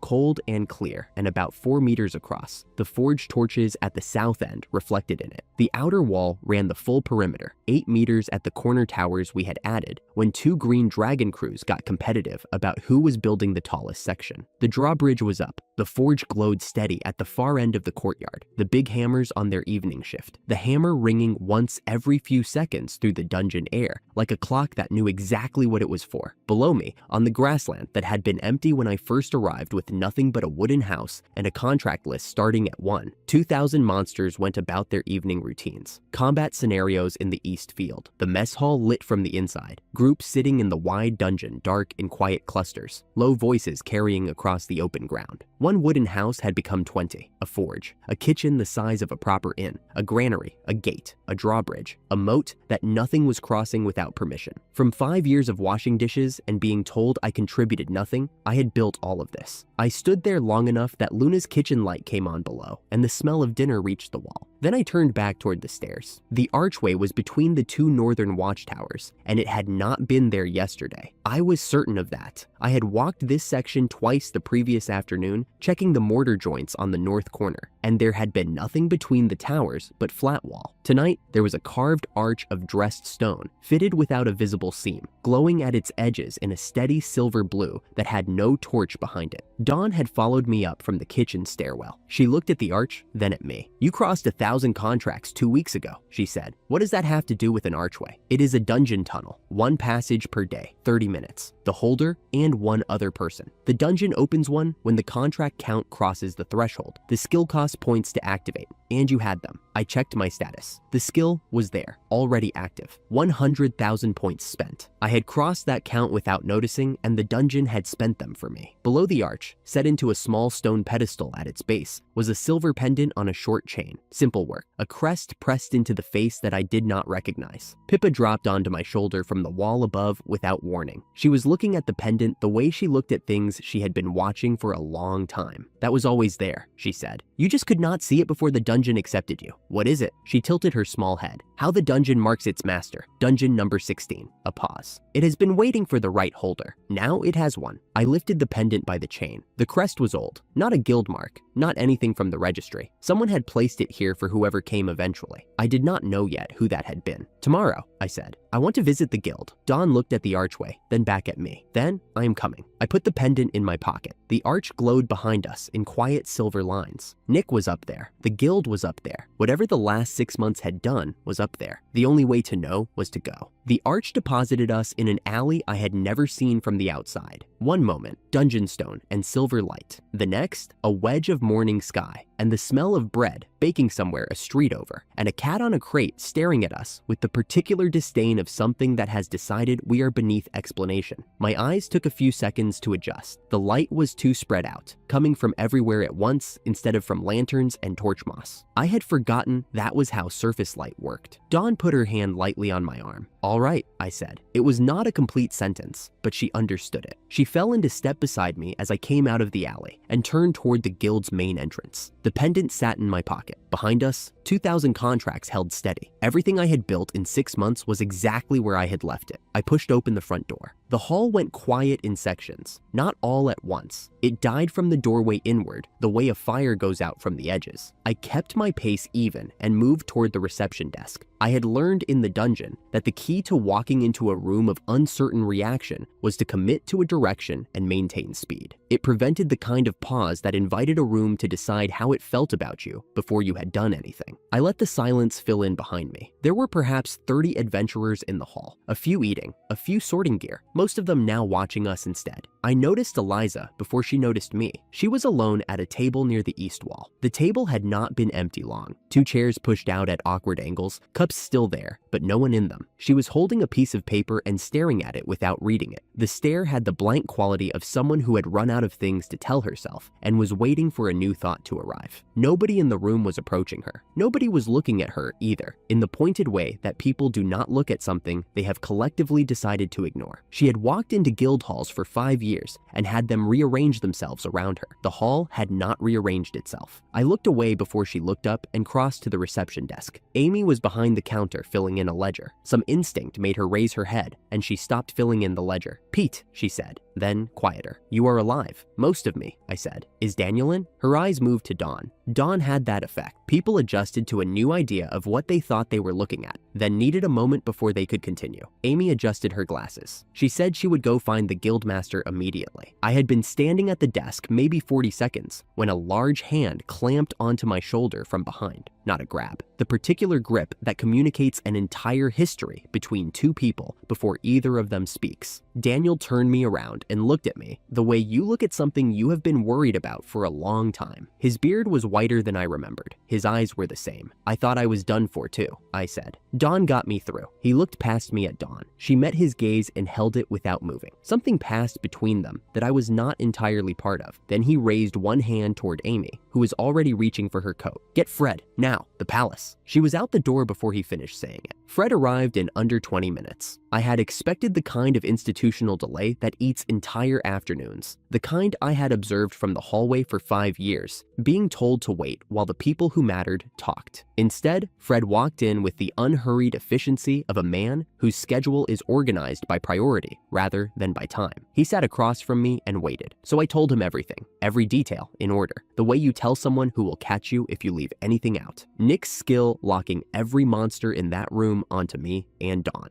Eliza's spell, my face going blank before I could do anything. The escape skill, loading too. The sound it made firing. Dawn's voice in the dark after. Fred listened without writing anything down. Daniel sat off to the side and let him work. When I finished, Fred set his hands flat on the desk. The committee had already reached its conclusion, he said. Nick was responsible for the revival of Alzion, the theft of the sealing stone, the illegal depth, the deliberate conditions that led to the release. Those were Nick's choices, and the record now said so. My name had been cleared. I sat with that for a moment. 6 months building on floor 53, partly because I had things to build, and partly because I was not certain what I would find if I walked back into this building. Being told I was cleared was stranger than I expected. Not disappointing, it just felt smaller than the fact itself, because the fact had already happened, and a document stating it correctly could not add anything to the 6 months that preceded it. Fred mentioned Eliza. Her case was being reopened. Abandoning a party member and incapacitating them by force was assault, possibly more. Her father's influence had bought her 1 acquittal. The record was still there, and the record said what it said. He intended to order a formal contribution review as part of the exoneration process. He had the authority to pull the party's full logged history. Then he told me about Marius. I knew the name. Every tamer in the country knew it. Fred told me what the court records contained. Marius was the same kind of tamer as me, not the summoning variety, but the one who goes into dungeons and makes arrangements. He had tamed monsters who eventually took human form and lived with him. He had sealed Alzion. Whether he had done it alone or with others, the records were old enough that no one could say with certainty. Fred said I had the qualities Marius had. He said it plainly, without making it larger than it was. I did not know what to do with that. so I filed it. Daniel sent Amy to pull the party's full contribution record. Procedure, he explained. A formal exoneration required the complete file to be entered into the final notation. Amy came back with the ledger stone in both hands and set it on the desk. She read it aloud. That was also procedure. I already knew, in broad terms, what the record contained. Nick had designed the contribution logging system himself 2 months into the party's first year, with Travis's enthusiastic agreement and Eliza's indifference. Every monster kill filed under Nick's name. Every combat record credited to the party leader. My own combat column, 0, across 1,827 dungeon entries. 5 years. I had understood this since floor 53, the first time I opened my own status screen. What I had not fully thought about was what Nick's system had done to Eliza's record. Eliza had never filed a support log. The categories existed in the record: scouting, trap detection, camp preparation, cooking, load management. The system tracked all of them, but you had to file. The entries were not automatic. You submitted your support actions to the record, or they did not exist. I had filed mine every night because filing was the only proof I had that I had done anything at all. It never occurred to me to stop. Amy moved through the categories in order. Her voice kept the measured pace of someone reading institutional data. Eliza's scouting contribution across the full 5-year record, 0.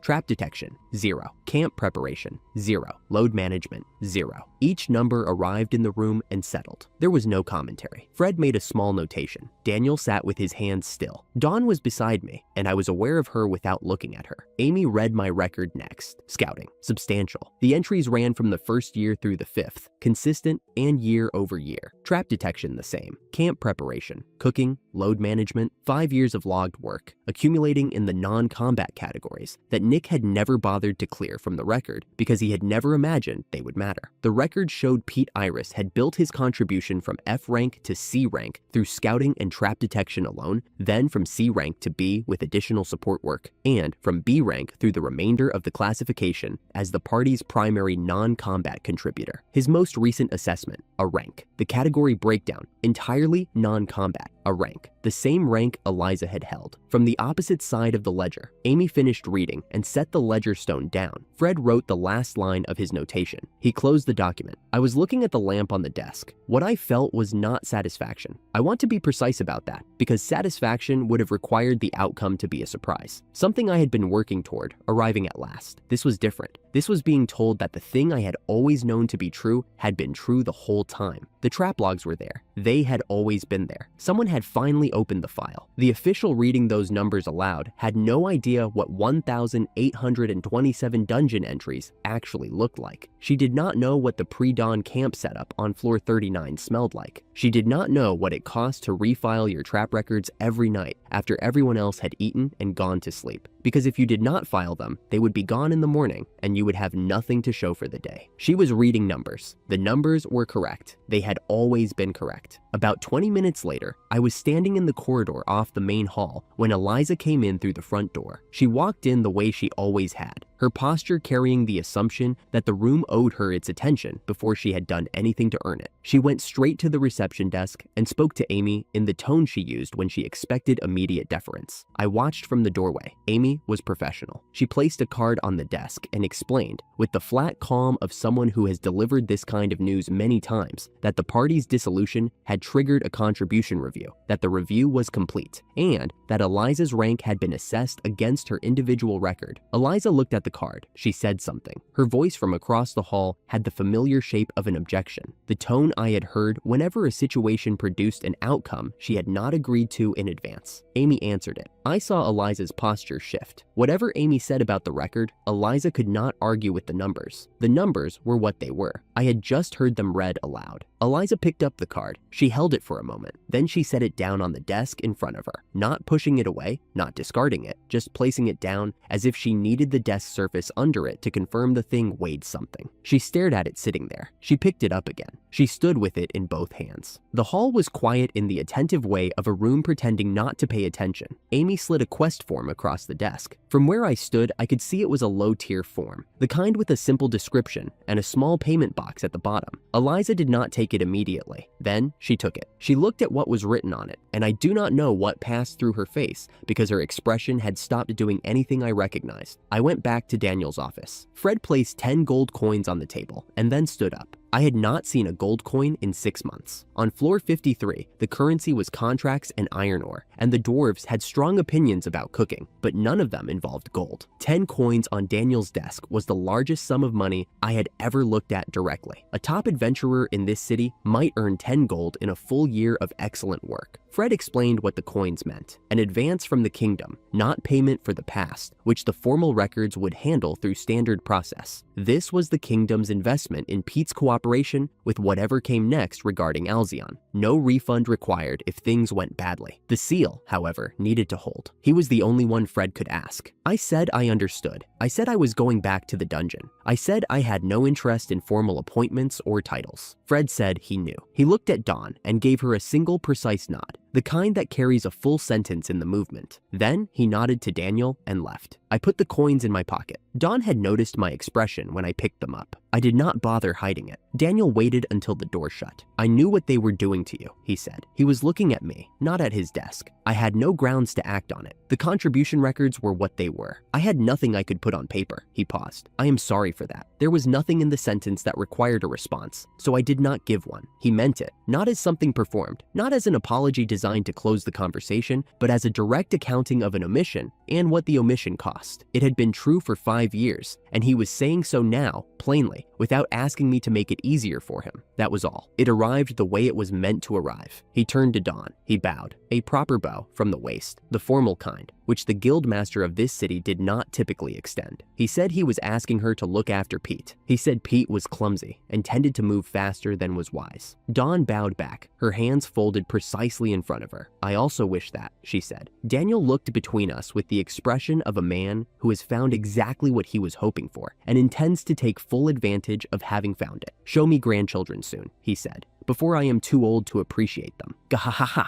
I froze. Dawn turned to look at the wall. Her hands made the small involuntary movement at her sides that I had started to recognize, the one that happened when something landed in a way she was not prepared for. Her ears, which were slightly more expressive than the rest of her, had gone a distinct shade of warm. I picked up my coat and told Daniel goodbye. He was still laughing. Eliza was waiting near the archway, not stationed there. She was standing a few feet back, in the way of someone who had positioned herself where being encountered would seem incidental rather than deliberate. She still had the F-rank card in her hand. The quest form from Amy was folded once in her other hand. I stopped. Dawn stopped beside me. The hall was not empty, and the people in it were not making much effort to look at other things. Eliza met my gaze. The expression on her face was not the one I had braced for. Not desperation, not rage. It was the calculating expression I recognized from 5 years of party negotiations. The one that arrived when she had assessed a situation and decided on the terms she was prepared to offer. She said she could still be useful. Her rank had been reset, but her ability had not changed. She was still, by any practical measure, an A-rank mage. She understood what was coming with Alzion. There were not many mages willing to enter that kind of fight, and she was one. She said she could help with what was coming. Her thumb was pressing against the edge of the card without her knowing it. I had watched her face across a party table for 5 years. I knew what she looked like when she meant something versus when she was arranging pieces. This was the second kind. She was offering me utility, not because she felt anything about the 5 years, not because she had thought about what her sleep spell had cost me, or Dawn, or the 6 months that followed, but because I was, at this particular moment, the highest value option available to her, and she had just run out of other options. The offer had the shape of generosity. It was not generosity. I told her I hoped she found a party that suited her. That was what I said. Nothing more than that. She blinked once. Her thumb stopped moving on the card. Dawn and I crossed to the archway. The silver light was already active along the carved stone edges, waiting. I put my hand on the frame and we stepped through. The portal sealed behind us with a soft sound, like a door finding its catch. The dungeon was on the other side, exactly where I had left it, stone and torchlight, and the steady hum of 2,000 lives going about their work. I stood still for a moment in the passage. The record was correct. Whatever came next with Nick, whatever Alzion was building towards somewhere past floor 53, whatever the pendant in my pocket eventually told me about the dungeon's older history, none of that had been resolved today. The debt was not paid. The first page had been turned over and the truth written down, in the kingdom's formal notation, in a ledger that would not be rewritten, but the record was correct. For the first time, the record was correct. That was enough to move forward on. The record was correct. That was what I had come away from the guild with. That and 10 gold coins, and an official notation in the kingdom's ledger that would not be rewritten. For one afternoon, standing in Daniel's office, it had felt like the whole of what needed doing. Then I had come back through the dungeon tunnel, and the dungeon had received me the same way it always did. The monsters training on the lower floors, the forge running, Luna managing the kitchen with the quiet authority she had developed for feeding 2,000 hungry creatures. The record was correct. Fine. What came next was food. 2,000 monsters went through an enormous amount of boar. The wild population on the lower floors would thin out eventually, and when it did, the fortress would notice. I needed a farm. I needed livestock. I needed seeds in the ground before the siege that was coming, because the siege was definitely coming, and I had no intention of running short on anything while it did. Dawn was already dressed for a surface trip when I came out of the passage. She had guessed. The farmland south of the capital, I said. I thought so, she said, and we went. The land south of the capital had been good farmland once. You could see it in the soil, dark and deep, the kind that produces without complaint when someone works it. Most of the fields had gone to weed. The buildings stood empty, windows dark, hinges rusted in whatever position they had last been left. One farm was still working. An elderly woman was turning soil at the far end of it, a hoe in both hands. Moving at the pace of someone who has done this task so many times, it has become less an action than a habit of the body. She saw us coming and did not run. Her name was Samantha. She offered us tea before she offered us anything else. She had not talked to people in a while, she said, and she used the word while the way people use it when they mean years. When I asked what had happened to the rest of the village, she looked at the empty fields and said that until a little while ago, there had been others, and then stopped, and then said, "Now it's just me." Dawn's hand rested briefly on the old woman's arm. Samantha let it stay. Then I heard wolves, far off, but coming closer. Dawn had already gone still. Samantha turned pale in a way that told me this was not the first time. The legend of Blackfang was this: a demon that had hunted this village for centuries, appearing when the population climbed past a certain number, killing one person every 10 days until the count fell back. Samantha's husband had been killed 10 days ago. She was the last one left. She begged us to run. Dawn said we were staying. That was the full conversation. I sent Dawn to stand with Samantha. Whatever arrived at the field edge at dusk was twice the size of any wolf I had seen. Dark elemental energy woven through its hide, horns arcing forward, red eyes burning in the failing light. I checked its status. Dungeon class Demon Wolf, level 98. I was significantly above level 98. I set a single monster automation scenario, hold encounter, and let it run. Blackfang charged. It used dark magic from its mouth, and I deflected with one hand. It charged again, recklessly, after I taunted it, and I hit it in the stomach hard enough to end the question. The whole engagement took 4 minutes. The thing lay in the field. I turned back. Dawn had lowered her hands. "You didn't need me for that." I know. I was quiet a moment. "Give me 5 minutes to feel competent anyway." She gave me the 5 minutes without argument, which I appreciated. Dawn was pointing at the air above the field before I had fully turned. A shadow had formed above the place where Blackfang fell. Not shadow in the sense of darkness cast by something, but a shape, floating at chest height, human in silhouette, without the substance. It spoke before I could decide how to address it. It said it had been watching. It told me the body that had served as Blackfang was now finished, a vessel that had been used up. It told me a man with my capabilities was of considerable interest to certain parties. Then it offered me half the world. I asked whether it could act alone without a host. It did not answer that directly. It was grandiose and talkative and certain of its own importance, the way all shadow messengers are, suggestion stacked on suggestion,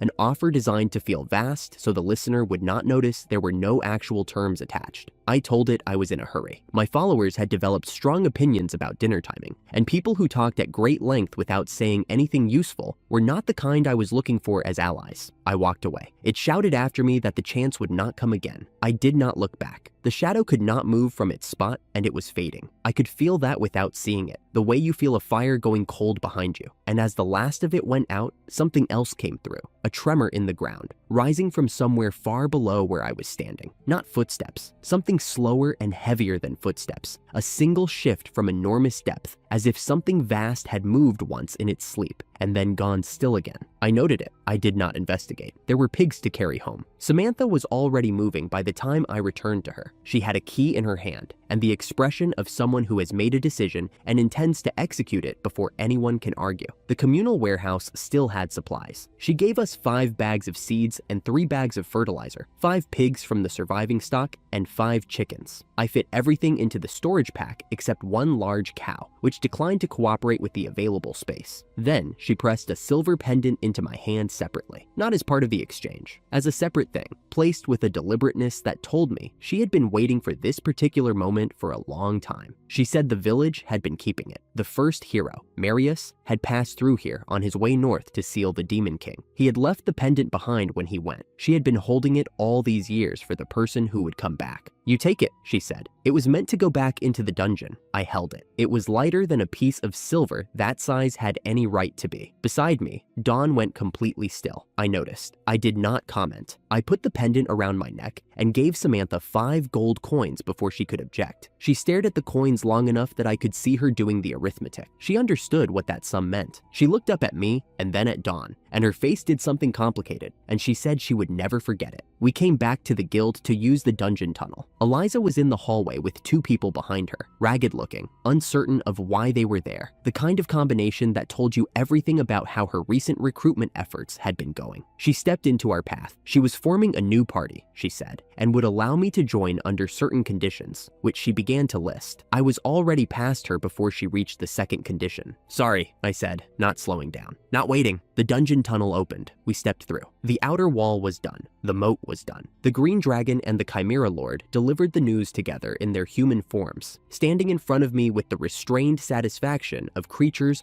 who have done hard construction work and know it. I told them we were having a feast. I asked what they wanted. They wanted crispy roasted boar. Simple. Over a fire, crisped. I had spent the better part of a year introducing this group to braised preparations and slow-cooked bone stock and spice work that took real effort. They wanted the boar done plainly, fast, until it crisped. 3 more of the inner circle arrived while I was absorbing this and said the same thing. Dawn told me quietly that she liked everything I made. I decided that was enough and served what they asked for. I sent Vera and Carly to tell Luna the plan, at which point Vera announced that crispy roasted boar was her absolute favorite, with the genuine enthusiasm of someone receiving very good news. I let it go. That same week, Vera had come back from exploring floor 75 with a bracelet she and Carly had found and thought it was acceptable to try on without having it assessed for curses. I told her once, clearly, that this was how people ended up in trouble. Took the bracelet and kept it in my pocket. She helped with dinner to make up for it. The bracelet sat in my coat after that, inert and apparently harmless, waiting for someone to figure out what it was. The pigs from Samantha were settling in. The chickens had strong views about the location of the coop that differed from mine, but we were working through it. The seeds were in the ground, rows of them, properly spaced, the kind of work that takes an hour and sits there being correct while you move on to everything else. Dawn asked what I wanted to do about the bracelet. I pulled it out. Plain pale metal, no visible markings, no reaction in my hand for days. "Probably nothing," I said, and held it. The bracelet lit. The dungeon's mechanical announcement voice, the inorganic female tone I recognized from the lower floors, spoke from nowhere in particular. It told me I had acquired the Master's Pendant and the Master's Bracelet, which together qualified me for Dungeon Master status. It registered me as Master of Dungeon number 16. My dungeon ranked 356th overall, and I was encouraged to aim for first place. As a registration bonus, I had received the skill Floor Expansion, level 1. Then it stopped. I looked at the pendant around my neck, Marius's pendant, the one Samantha had been keeping for the person who would come back to the dungeon, the Master's Pendant. Of course it was. "Dungeon Master," Dawn said, testing the sound of it. "Apparently," I said. I was still working out what floor expansion actually did when Pippa came in at full speed from the direction of the upper floors. Wings spread, amber eyes wide, and very serious. She landed hard on the stone in front of me. "Bad guys, coming again. Bigger group this time, Nick." I started running the response through my head. Defensive positions, the automation scenarios we had ready, how the completed outer wall would shape the approach, and something else. Pippa folded her wings and went still. That stopped me. She did not go still naturally. It cost her something. Her tail had stopped moving entirely. "Below floor 90, she said. "Super detection caught it. 1 pulse. Something below the lowest floor I can read. Bigger than anything I know on any floor below us." A pause. "It moved once, then it went back to sleep. I looked at her. Can you name it? The way her face changed told me she had been hoping I would not ask. She had looked it up after finding the signal. She had wanted to be wrong about what she found. One word, flat and certain.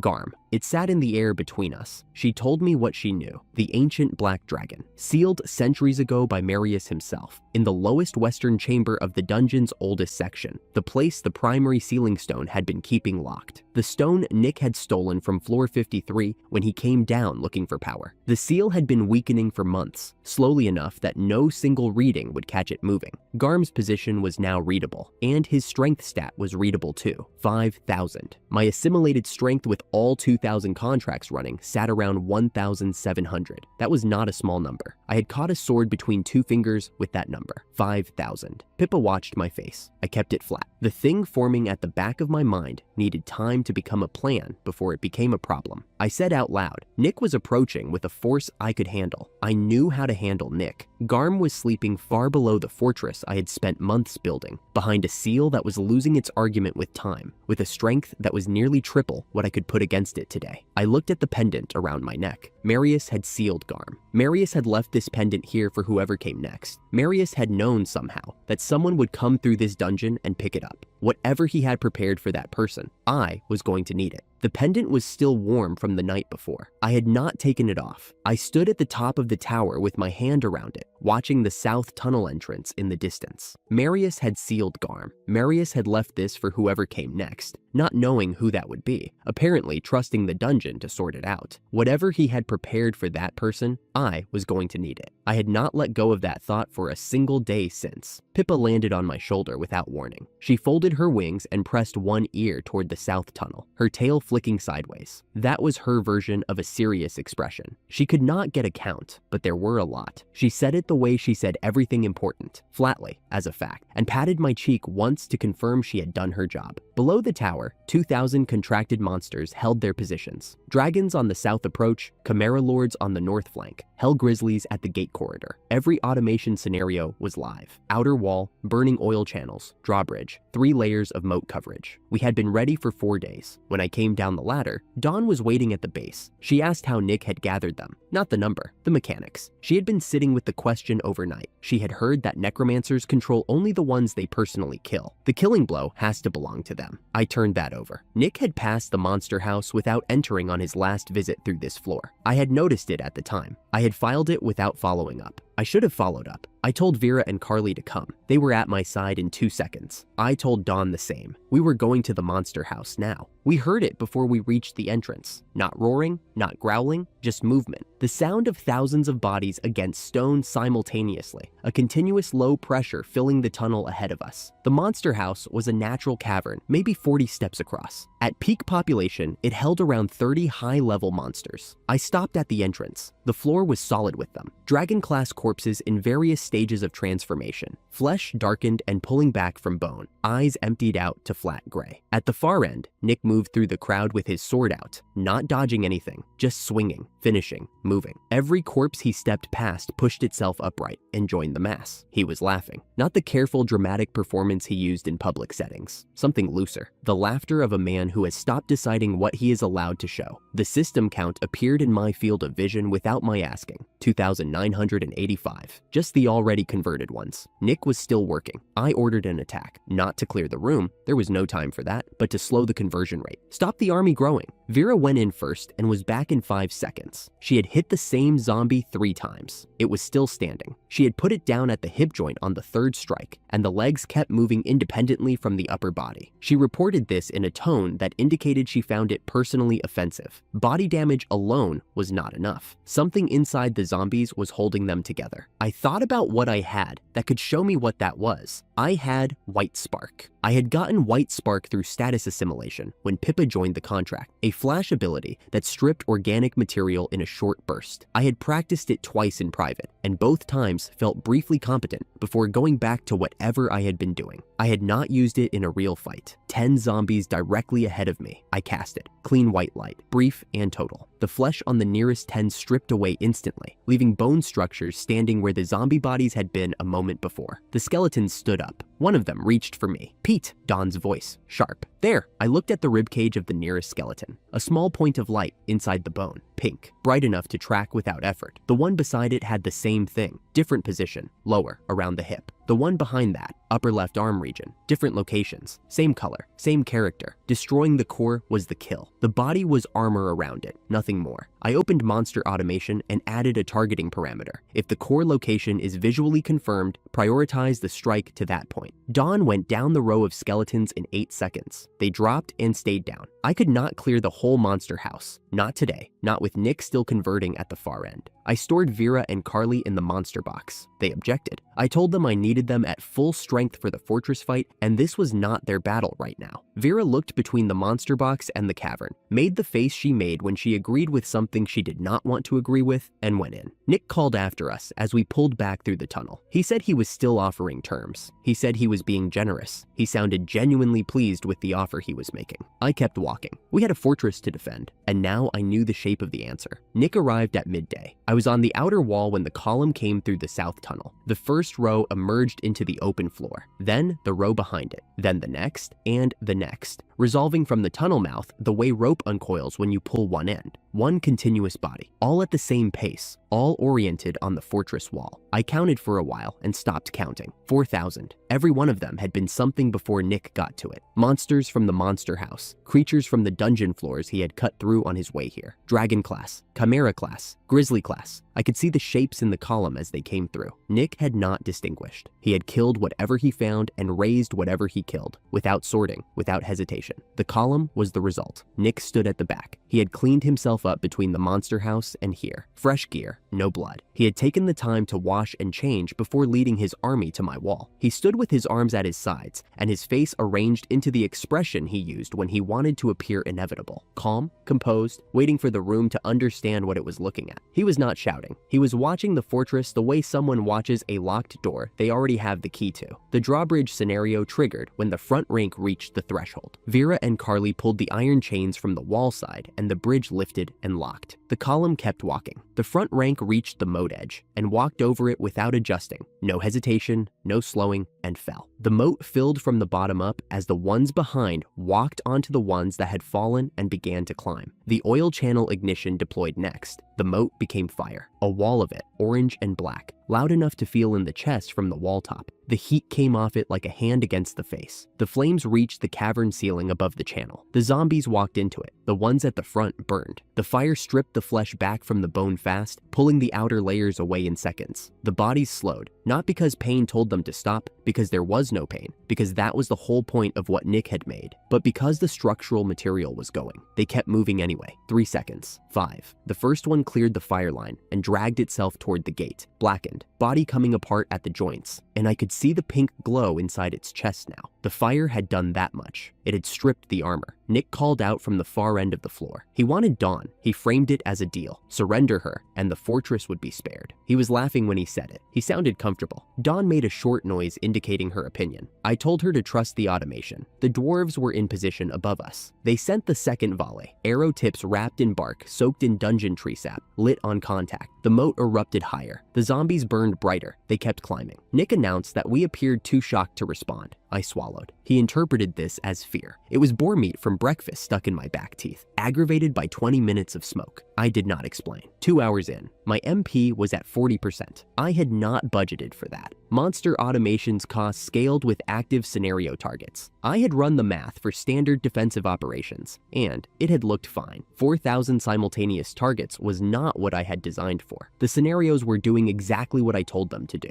The cost of telling them was draining my reserves faster than I could replace them. Luna appeared at the tower landing with a recovery potion. She set it on the railing without commentary. I drank it and kept watching the readout. 40 minutes later, 40%. She had a second potion ready. I had not asked her to stay. She had assessed the situation, stayed, and gone back to managing the wounded recovery point at the tower base between trips up the ladder. She was running 2 operations at once, supply rotation and casualty management, with the same composure she brought to making dinner. I had always appreciated this about her. I was now actively grateful for it. The math was still the problem. The core detection parameter I had added in the monster house was finding targets, but not consistently. The cores sat at different positions in each zombie, and as the bodies degraded under fire and repeated impacts, the positions shifted. The automation was re-identifying each core with every targeting cycle. That re-identification was expensive. For every 10 zombies that dropped, 20 more had cleared the moat. I needed a different targeting logic. Not find the core by anatomy. Find it by something that stayed constant regardless of what the fire had done to the body,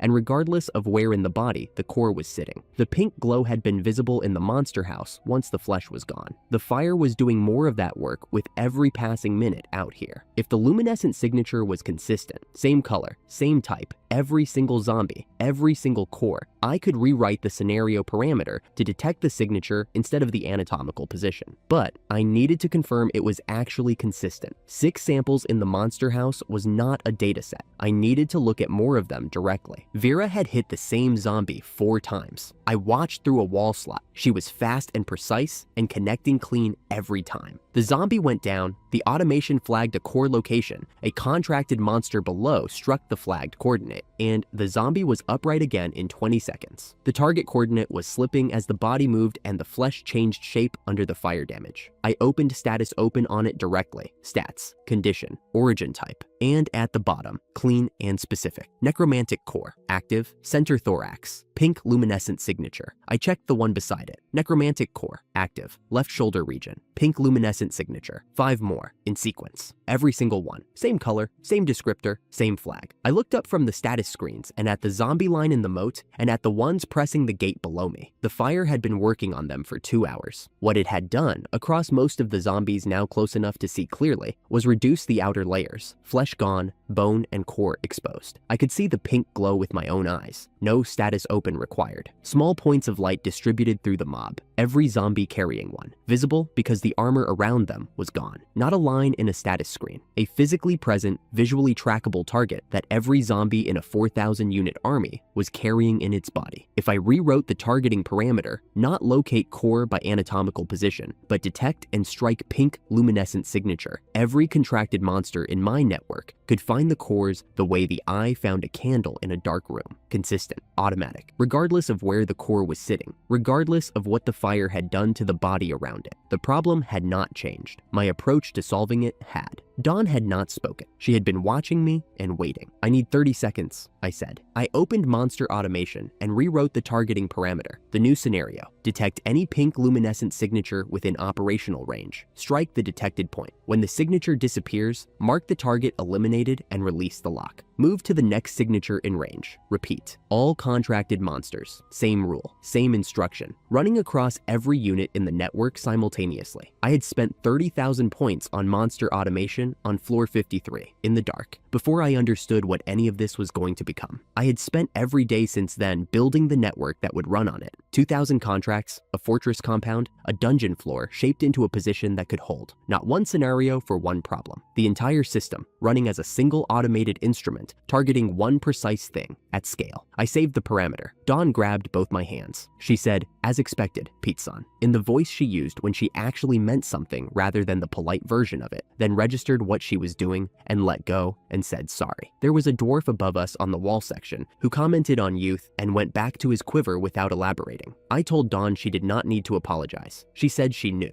Luna appeared at the top of the access ladder. Pippa was on her shoulder with her ears forward and wings half out. Luna said she was sorry she was late. Pippa announced herself in case anyone had missed it. I told them both their timing was right. I looked out at the zombie line. Several hundred had cleared the moat and were pressing against the gate from outside. Nick was where he had been for the past 2 hours, at the south tunnel exit, far back, watching. At some point in the last hour, he had offered his siege theory, unhurried and confident. He had said we could not sustain indefinitely. He had said he was not in a hurry. He had said when resources ran out, the outcome would change. He was wrong about the resources. The dungeon tunnel connected us to the floor below, and the floor below connected to the the capital. We were not running out of anything, but I was not going to wait him out. I told Dawn to open the gate. She did. The zombies pushed through the opening into the fortress approach, and the new scenario deployed the moment they entered range. 2,000 contracted monsters. One instruction. The pink signature targeted, located, and struck. The front rank dropped, not scattered. Not a few with the rest continuing. The front rank, roughly 200 zombies, packed tight, pressed forward, collapsed in the space of 30 seconds. Each contracted monster in proximity found a glowing core and struck it, and the core disappeared, and the body hit the ground and stayed there. 200 simultaneous eliminations. The sound was just the bodies falling. The ones behind them kept pressing forward. They did not know. They stepped over the collapsed front rank and continued moving, unaware that something had permanently changed in the mechanics of this fight. I looked at Nick. He had gone still. Not the composed performing stillness he had been holding all afternoon.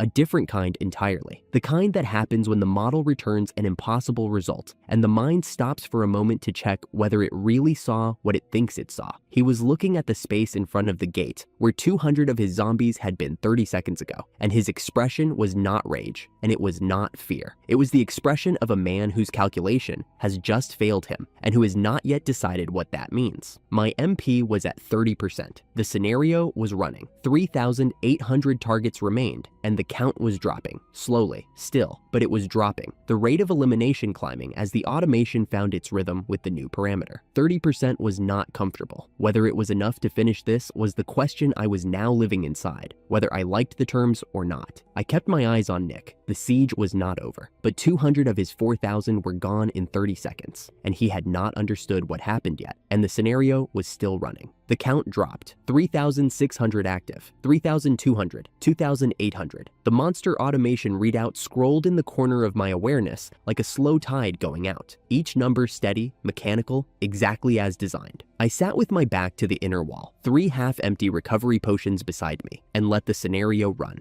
Dawn sat beside me without being asked. She had not moved from that position in over an hour. I did not have the MP to spare on conversation. What I had went to the scenario, the continuous drain of keeping 2,000 contracted monsters in active combat mode, steady and patient and grinding. The kind of cost that did not spike, but simply hollowed out what you had. Recovery potions brought me back 20% at a time. Then the drain took it again. Then Luna appeared at my elbow with another vial, said nothing, and returned to the battle line. My job tonight was to stay above 0. That was it. The scenario had its own eyes and its own logic, and it was doing what I had built it to do, and the only variable I could add was whether I remained upright and conscious when it finished. Vera was not resting. Vera was never going to rest while anything was still moving. She cut through the remaining press with Dawn occasionally on her left, and Carly, quiet and methodical, on her right. Pippa played a game that involved naming her attacks and keeping a running score, and from what I could observe, she was winning convincingly. A zombie lurched toward my position, and Dawn caught it with a body blow, precise enough to find the core, and put it down without a word. "I won't let you lay a finger on him," Dawn said quietly, to the space where the zombie had been. She said it under her breath, privately. I decided I had not heard it. Outside the wall, Nick's voice carried in occasional bursts from the tunnel exit. Theatrical, confident, narrating to himself the progress of a siege he was certain he was winning. He could not see inside. He had no way of knowing what the count had been when he sent his army in, and what it was now. 2,100 active, 1,600. At 1,000, I did the math. My MP was at 21%, and the potions were bringing it back in increments, and the drain was running at a rate that left me 2 more cycles before I would be watching the scenario from the bottom of an empty reserve. Luna appeared before I finished the calculation. She was already holding the vial. She handed it over, assessed me with the same composure she had applied to the last 6 hours, and went back to rotating the supply. By the time the dungeon ceiling outside had shifted to the pale gray that passed for pre-dawn on this floor, 900 targets remained. The potions were holding me at 18%, not building, just preventing collapse, buying each cycle enough room to run the next. Dawn had not moved. I checked the count again, 600 and falling. The count kept dropping. Luna came at a near run. That was the tell. In every situation, I had watched Luna move through. The monster house, the siege opening, the 6 hours of the fire moat, and the arrow volleys, and the recovery potion rotation. She had held an exact composed pace that did not accelerate. So when she came toward me at something close to running speed, her silver eyes bright, and her voice carrying a note I had not heard in it before, I knew before she finished the sentence. "Master," she said, we have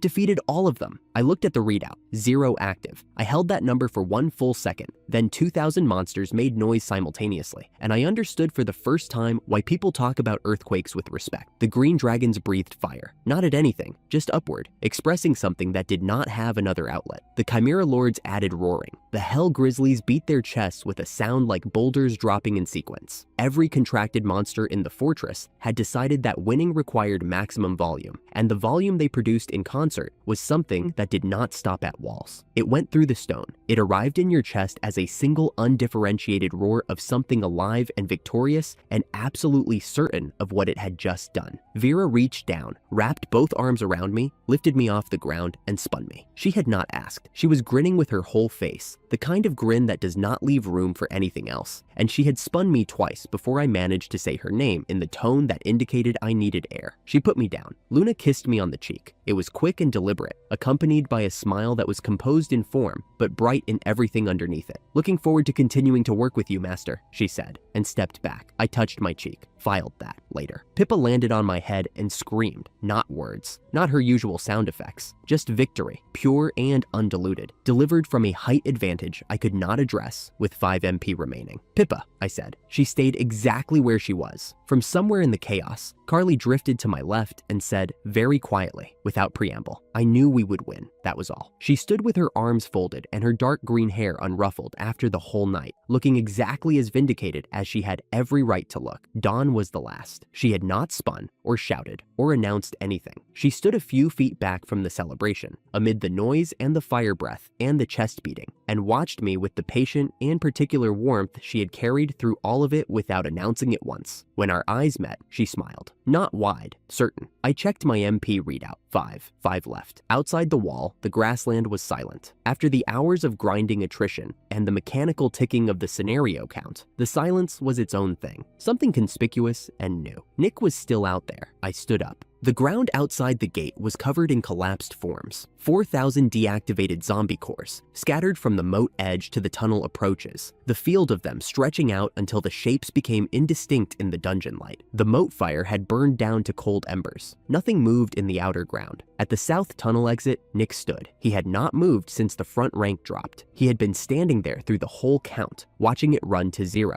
and he was still here. I gave him a moment to leave on his own. He did not take it. I used the flying skill, 0 MP cost, the one thing I could still do freely, and cleared the moat in a single arc, landing on the outer ground without hurry. Dawn called across from the gate behind me. "Pete, are you okay? Ask me in 5 minutes," I said. Pippa added something about going herself. I filed it underhandled. I walked toward Nick. He watched me come. His sword was sheathed. His posture carried the same upright authority it always had, the bearing of a man who decided very early that he was exceptional and found no reason to revise the assessment. But something had changed in his face. I had seen it begin in Phase 6 when the zombie Travis went down. It had continued since, through the monster house and the zombie column, and the 6 hours of the fire moat, and the silence that followed. He had understood what happened to his army, every one of the 4,000. He had been standing here understanding it for the last hour. I stopped on the ground between us. He demanded I lower the drawbridge and let him cross. "No," I said. He looked at me for a long moment. He drew his sword. I read the motion before it completed. Not because I was naturally fast, I had never been naturally anything, but because 2,000 monsters had been sharing their physical parameters with me through status assimilation for months. 2,000 monsters worth of reflex and structural strength and precision lived in my body as a compound fact, the way the floor lives under your feet. Not dramatic, not announced, simply there when you need it. Nick raised his arm. The air around the blade changed quality. Holy Slash, his signature skill, the kind that carved through dungeon-grade stone and left clean edges in things that were not supposed to have clean edges in them. I could see the energy gathering along the blade, bright and cold and absolute. This was the hardest thing Nick had. Not his zombie army, which was on the ground behind him. Not his necromantic authority, which had run out of material. This, his own power, his own best attack. The thing he had kept back until there was nothing else left. I raised my hand. He swung,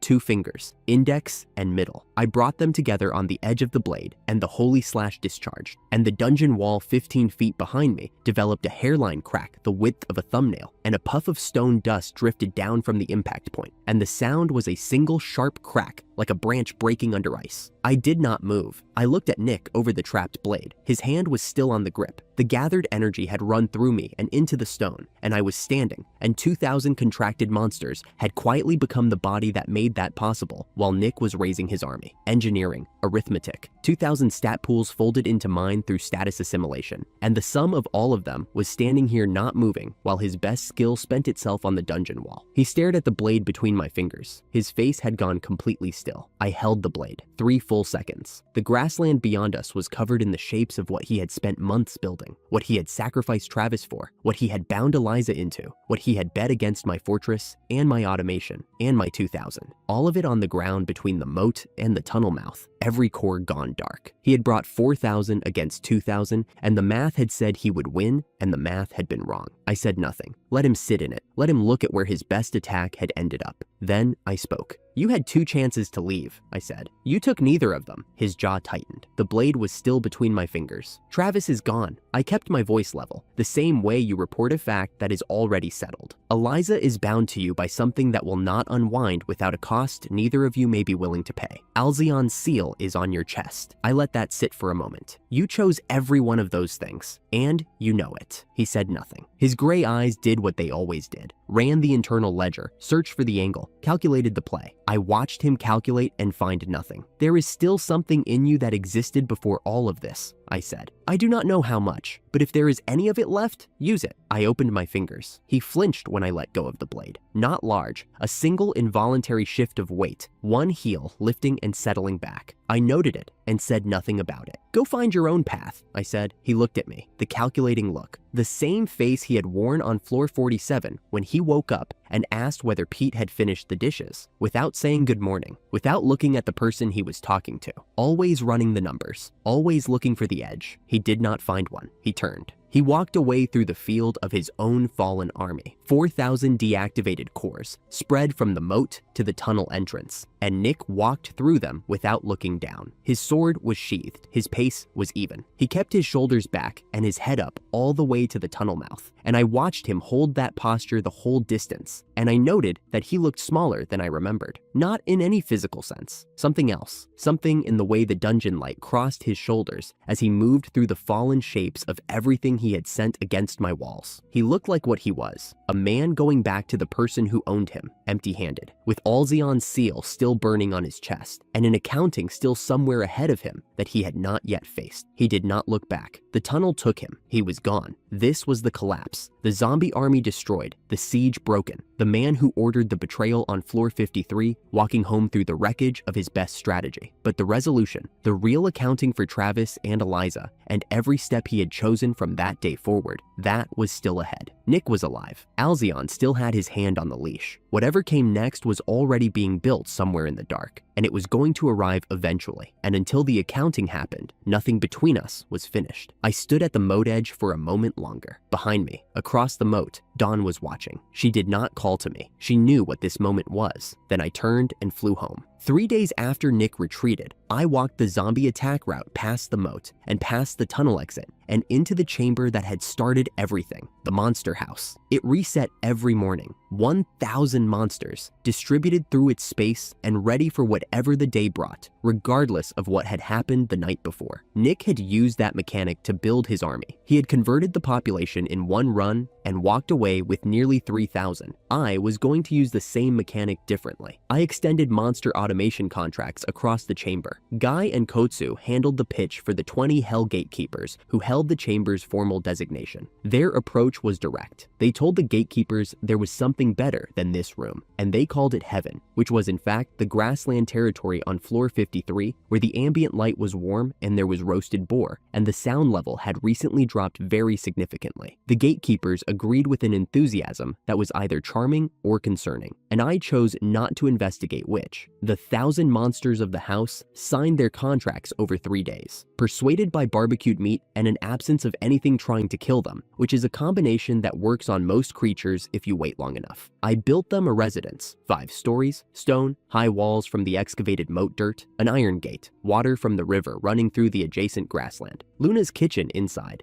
installed after I quietly rerouted the cooking assignment from Dawn at a moment when she was looking the other way. The monster house was mine. The floor Nick had turned into a weapon was now part of my territory, its population contracted and loyal, resetting each morning into reinforcements instead of threats. Dungeon number 16 was uncontested. Dawn stood beside me at the edge of the new territory with her farming notebook open on her arm. The crops had taken 10 days after our visit to Samantha to show their first sprouts, and I could see them from where we stood. Thin green lines in the turned earth, small and exactly on Samantha's schedule. The farming notebook or the other one? I asked. Her expression moved through several stages very quickly. I was updating the farming notes, she said. I wasn't asking about those. She closed the notebook with decisive efficiency. The chickens need feeding, she said, and moved toward the pen at a pace that was not quite a run, but made her purpose clear. I watched her go. There was a notebook she did not want me to see. She had dropped it once, for exactly long enough to show me the last line she had circled was something about capturing a man's stomach. I had put it down without comment. I was never going to comment. The fortress lights came on as the dungeon cycled toward evening. I sat at the edge of the expanded grassland with my back to the outer wall and let the day run out. The farm was a thin green line in the distance. Above me, Pippa had found a tree and was occupying it completely. Wings spread, tail moving in small involuntary arcs, expressing contentment in every direction simultaneously. Dawn sat a few feet away with her notebook. Not the farming one. She had it angled so I could not see the pages, and she was writing in it with the focused deliberateness she gave to things she considered important. 5 years of their cooking, and their packing, and their dishes, and somewhere in all of it, I had been building this without knowing. The errand boy with the skill points nobody had thought to count, sitting on floor 53 with a dungeon nobody could take, and a siege nobody had broken. Nick had walked back through that tunnel empty-handed. His seal still burned on his chest. Whatever Alzion was going to demand of him next was already in motion somewhere I could not see. But today, it was quiet. I did not quite know how to receive that. I sat with it carefully, the way you hold something that might not survive being gripped too hard. Pippa announced from the tree that she was hungry. "There's boar in the kitchen," I said. "Pippa knows," she said, and stayed exactly where she was. Dawn looked up from the notebook and caught me watching. The smile she wore when she thought I was not looking was different from the others. Softer, more private, aimed somewhere at the grass in front of her, rather than at anything in particular. I looked at the fortress lights and thought about Garm, sealed somewhere below floor 90, the seal weakening. Alzion's hands in everything that Nick had done, and everything Nick would do next. Nick would go back. He would come back with something worse than 4,000 zombie cores. The accounting was not finished, only deferred, but that was a different day. For now, the grassland, and the thin green lines of the farm, and the fortress lights, and Pippa in her tree, and Dawn turning a page in the amber light. I thought, this is what I built it for, and let the evening be what it was. The farm's first sprouts were still there the next morning, thin green lines in brown soil, small enough that a reasonable person might mistake them for weeds. I was not a reasonable person about the farm. A week after Nick walked back through the south tunnel, Daniel's intelligence arrived. A sealed letter, dropped at the dungeon entrance by a courier who did not wait for a reply. I read it sitting on the outer wall with my legs dangling over the moat. Nick had returned to Alzion's castle on floor 51, not wounded, not broken. He was hauling stones under zombie overseers, and, according to Daniel's source, requesting harder work when the load became manageable. That detail sat wrong. Nick was not a person who enjoyed humiliation without reason. Something was building. The second item in the report was about Eliza. She was in the city, working tables at a tavern near the guild district, her F-rank card on a chain around her neck. She had spent her remaining money on hired men who left. Her family had told her to stop adventuring. She had refused. She had also been removed from the Royal Library for arguing with a librarian about source quality. "She's looking for the dragon," Dawn said. She did not look up from her notebook. I had not told her anything about a dragon. "How long have you known?" "A few days." She turned a page. I could be wrong. She was not wrong. The full picture came in pieces. Pippa's super detection could pull threads from far enough that I had the shape of events before Daniel's letters caught up to them. A woman had approached Eliza in the library. Purple lips, dark clothing. The manner of someone who knew more than she said aloud. She told Eliza she knew where the dragon was. The ancient black dragon. The legendary creature once held by Marius himself. She had information about the shrine in Marius's home village. The place Samantha had described to me, where Garm had been sealed away when Alzion was first defeated. She took Eliza there. The summoning required a green stone,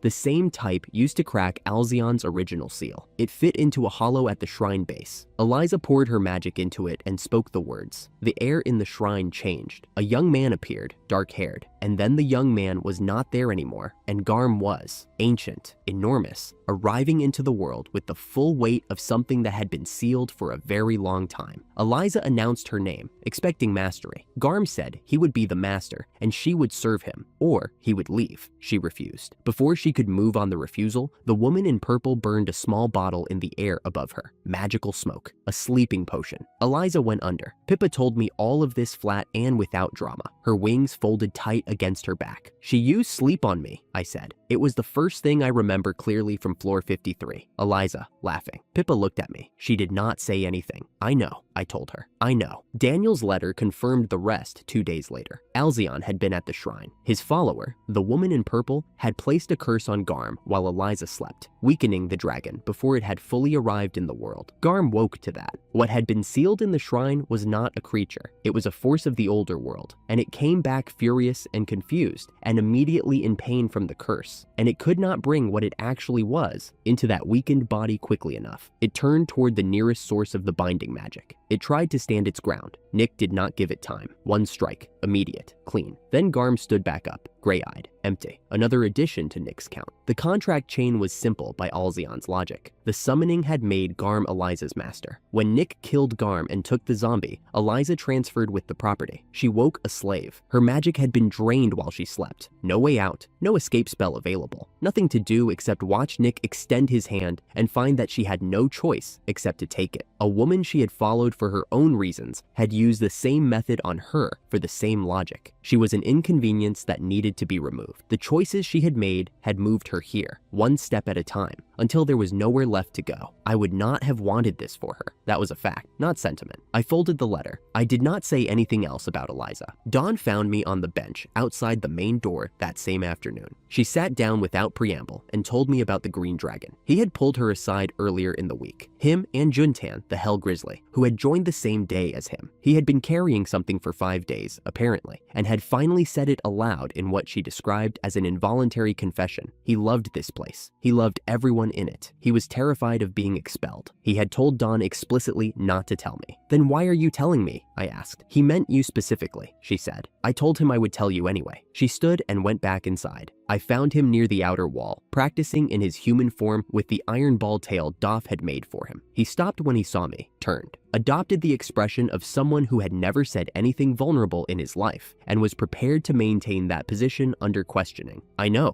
I told him. He was quiet for a moment. Then, that's settled. That's settled, I said. He turned back to his practice. The iron ball tail moved in a short, sharp arc that cracked the air. He was working on form, not speed, the patient attention of something that had decided to commit. I went back inside. The system message arrived 4 days later, mid-afternoon. Escape impossible scenario. Conditions met. 3 targets: Vera, Carly, and Pippa. Location: floor 99. I put Samantha's yield projections face down on the desk. I had told them to avoid troublesome situations on the lower floors. I also knew that telling Pippa to avoid trouble was roughly as effective as telling the moat to flow uphill. I picked up my bag and went to find Dawn. She was standing at the dungeon stairwell with her boots already on. Flying took half a day. Floor 99 opened into something I had not expected. A wide grassland under a high ceiling with flowers in every color, no monsters, and a church at the center with a large cross on the roof. Vera called my name before I was through the door. Carly said mine in the tone of someone who had been waiting a specific length of time and had developed views on it. Pippa said she knew I would come, and she was glad. All 3 were in light cages near the altar. A young woman in blue robes stood between me and them. Dark hair, white skin, long eyelashes. The expression of someone who had decided this moment was coming and was confirming the schedule. Her robes were worn at the hem from long residence. She looked at me, looked at the pendant at my throat, and the patience in her face shifted into something I had not seen before. The specific expression of a person who has been waiting a very long time and has just recognized that the wait is over. Finally, she said. Her name was Sophia. She called herself the Invincible Saint of Floor 99, which I suspected was a self-appointed title since there was no one else around to grant it. She welcomed me, told Dawn, who had followed me through the door, that Dawn was a monster and could not approach the altar, and said there was a condition for releasing the three. I said Dawn was my companion and asked what the condition was. She said I had to approach the altar alone. Dawn gave me a look from the doorway. It was not warm. I went to the altar. Sophia grabbed my hand and announced that we would now begin the wedding ceremony. I said we had not exchanged names yet. She said that could happen immediately. She told me her name, then said she had been waiting for someone exactly like me and that the bond she had in mind was deep and irrevocable, and she was fully prepared to begin. I checked her status while she was speaking. Fallen Angel, Ultimate Evolution, Level 500, HP 35,000, MP 157,000. Skills: Resurrect, Divine Ray, Holy Prison, Holy Wall, Elixir Heal. Current condition: waiting to meet destined person. I looked at Holy Prison in the skill list, and I looked at the cages holding Vera and Carly and Pippa, and I thought several things in rapid succession. The contract I want to offer, I said, is not a marriage. It is a master-servant bond. You would join my companions, all of whom are monsters who chose to stay. Everything I have is theirs as much as mine. You would be included in that. Sophia looked at the word bond, where she had expected marriage, and decided the distance between them was navigable. Marius told me, she said, cages dissolving as she spoke, that the person who came for me would be a human commanding many monsters. He said to wait. He said to bond with that person. She looked at me with the certainty of someone whose prophecy had just become fact. I have been waiting several centuries. Several centuries, I repeated. Give or take, she said. I lost precise count after the first 80. Vera landed on her feet when the cage opened and immediately wanted to know if she could hit Sophia later. Sophia said she did not mind. Pippa was already eating something she had apparently kept in her pocket through the entire ordeal. Carly straightened her collar and said nothing, which was her version of relief. Dawn, in the doorway, was watching me. She did not say anything. There was nothing either of us needed to say about what came next. Sophia settled into the fortress with the ease of someone who had already decided it was home. She found the common room, the kitchen, the outer courtyard, and my room in approximately that order. Dawn redirected her on the last one with the polite finality of a woman who did not intend to explain it more than once. Over the evening meal, Sophia told us about the Ultimate Evolution seal on floor 99. Marius had placed it there, the method that allowed a monster to reach Ultimate Evolution if they were at the 3rd evolution level and willing to attempt their personal trial. She had been guarding it under standing orders until her destined person arrived. Now the seal was accessible to those who qualified. Dawn was very quiet across the table when Sophia said this. I noticed. I did not ask. Pippa fell from approximately ceiling height onto the table. Pete, Garm attacked. The scale tips caught the torch lines from 200 meters out, wingspan that would shadow the entire courtyard. Garm moved the way something enormous moves when it no longer has a reason to be careful about what it touches. Nick walked beside it. No command gesture, no leash. The zombie followed the direction given to it. Alzion's contract chain flowing through Nick, flowing through what remained of the creature that had woken from its long ceiling expecting freedom and found something else entirely. I had my strength pooled from 2,000 contracted monsters flowing through status assimilation. I knew that number. It was significant.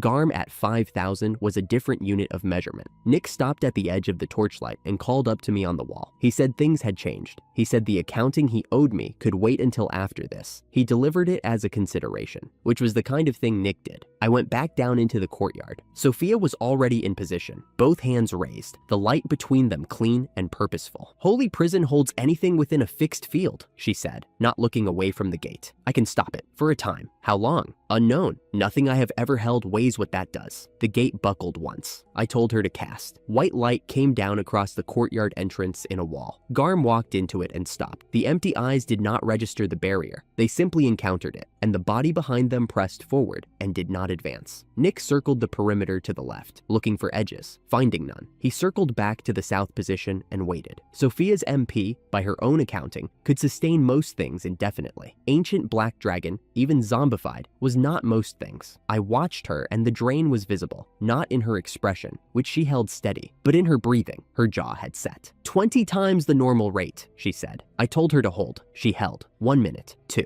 The white light flickered once, caught, held. Nick circled left again. Garm pressed and did not move through. Then Sophia's left knee went to the stone. Controlled, not a collapse. Hands still raised, still sustaining the field. 3 more seconds she held it from one knee. Then her hands dropped and the light was gone, and Garm took 1 step forward into the courtyard, and the stone under its feet made a sound that was not quite argument. I cannot. Her voice did not break. I am sorry. The tail moved and took a section of outer wall without appearing to notice. The stone fell into the moat. Garm's eyes swept the courtyard and found nothing in it worth particular attention. I walked to the center of the courtyard and stood between it and the house. There was no scenario to write. I had run the calculation in the minutes while Sophia was on her knee, coming at it from several directions, and it did not change. Monster automation needed setup time. Garm was not a dungeon monster. No core to detect. Different resistances entirely. Nothing the system was built to engage with. The tool that had swept away 4,000 zombie cores in a single night had no purchase on what was standing here. Luna was in the kitchen. She should not be watching from the window, but she probably was. Vera and Carly were somewhere behind me. Pippa. Sophia on the stone with no MP remaining. My contracted army. Every stat pool folded through status assimilation into my own parameters. And the gap between what that added up to and 5,000 was not a gap I could close with what I had. I had spent 5 years believing I was the burden they said I was. I had spent 11 phases finding out that was not true, but I had never been here before, at the edge of what I had built and the size of what I needed. And the only thing left to give was my complete trust in the person at the far side of the courtyard. I looked at Dawn. She was standing at the far wall, both hands raised to her chest, holding the silver pendant between her palms. Eyes closed, the mark on her forehead, small and orange, the same color as her hair in any light, was glowing steady and warm, not flickering, as if it had been building to this. I said her name. That was all I said. No instruction, no plan, no request I could have shaped into words that would reach what I meant. I was standing between a zombie dragon and the house I had built, and there was nothing left in what I was that would close what stood in front of me. And so I said her name once and meant everything after it that I could not say. Behind me,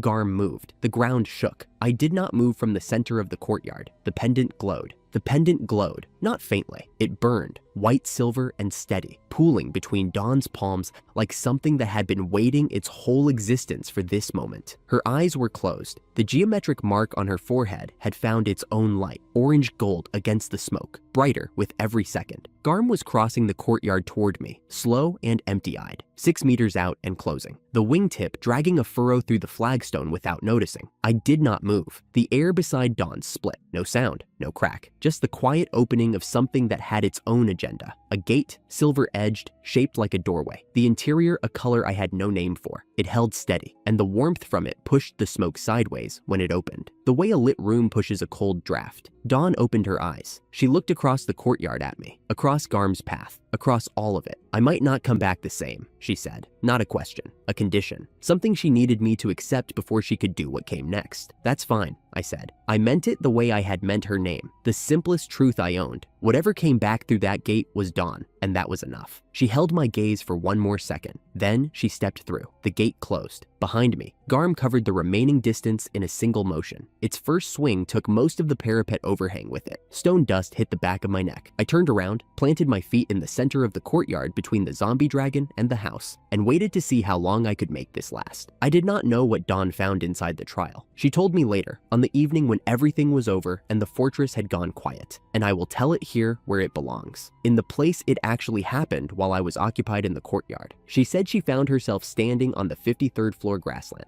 not the version I had built into a home over 2 years of daily work. The original, open and enormous, and carrying that smell of cut wood and open air that this floor had always produced for reasons neither of us fully understood. She stood in it and could not hear the battle and could not see me, and her first instinct was to run toward where she thought I would be. Then she saw the house. She went inside. The room was already occupied. Pippa and Sophia, younger-faced, versions from some other era entirely, stood near the door. They could not see or hear Dawn. They were looking at 2 people at the far end of the room. A white-haired man knelt at a bedside. The woman in the bed was elderly, her orange hair curling loose at the ends. Her eyes a bright blue that had not dimmed, despite everything her body was clearly doing without her permission. She was at peace. Dawn said that was the first thing she noticed. Not the dying, but the peace. Alicia spoke to Marius, and her voice carried the warmth of a person finishing the last item on a list she had been working through her entire life. She thanked him for the childhood promise, for taking her away from the village that had called her a witch since she was small, for the crime of being able to speak to monsters when other people could not, for learning what she taught and becoming the person the world would remember, while she was the person behind him the world would not. Then she said she had one more thing she needed. She explained the seal, the geometric mark placed in golem forms, a mark that could carry a wish inside a constructed body. Not a copy of herself, not a haunting, but a wish to find her destined person again. She asked Marius to create golems using the seal.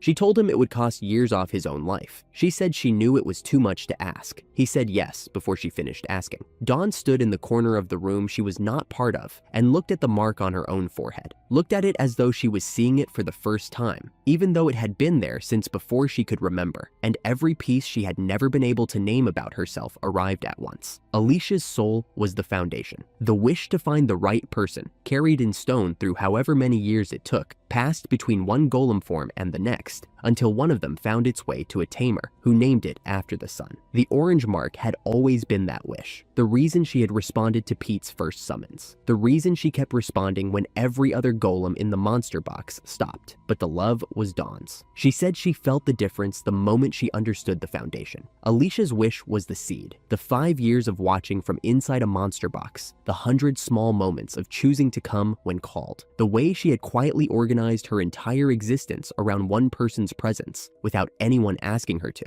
None of that was a wish placed by someone else. That was hers. She had chosen it the way a person chooses the thing they are willing to do without being asked, and goes on choosing it every single time. She said Vera and Carly had stayed behind in the trial space to fight for her passage, that Vera had stopped the first obstacle alone and Carly the second, and Luna's voice had come from somewhere inside the trial at exactly the moment Dawn had run out of direction and told her to keep going. Dawn had reached the vision space alone because the people she loved had arranged it that way without consulting her, and she said this to me like she was still putting the gratitude into words for something that had happened too fast to thank anyone for. Alicia's spirit turned and looked at her, the first time anything in the vision had acknowledged her presence. Dawn said she wanted to say 100 things and could not find a single word. "You chose him," Alicia said. "I only set the possibility." Dawn called her mother. She said it came out before she decided to say it. Alicia's expression was the warmth of someone who had been waiting to hear that word for a very long time, placed into stone and golem forms, and decades of sleeping in a monster box, and had found out at the end that the waiting was worth it. "Go protect your beloved," she said. "He needs you."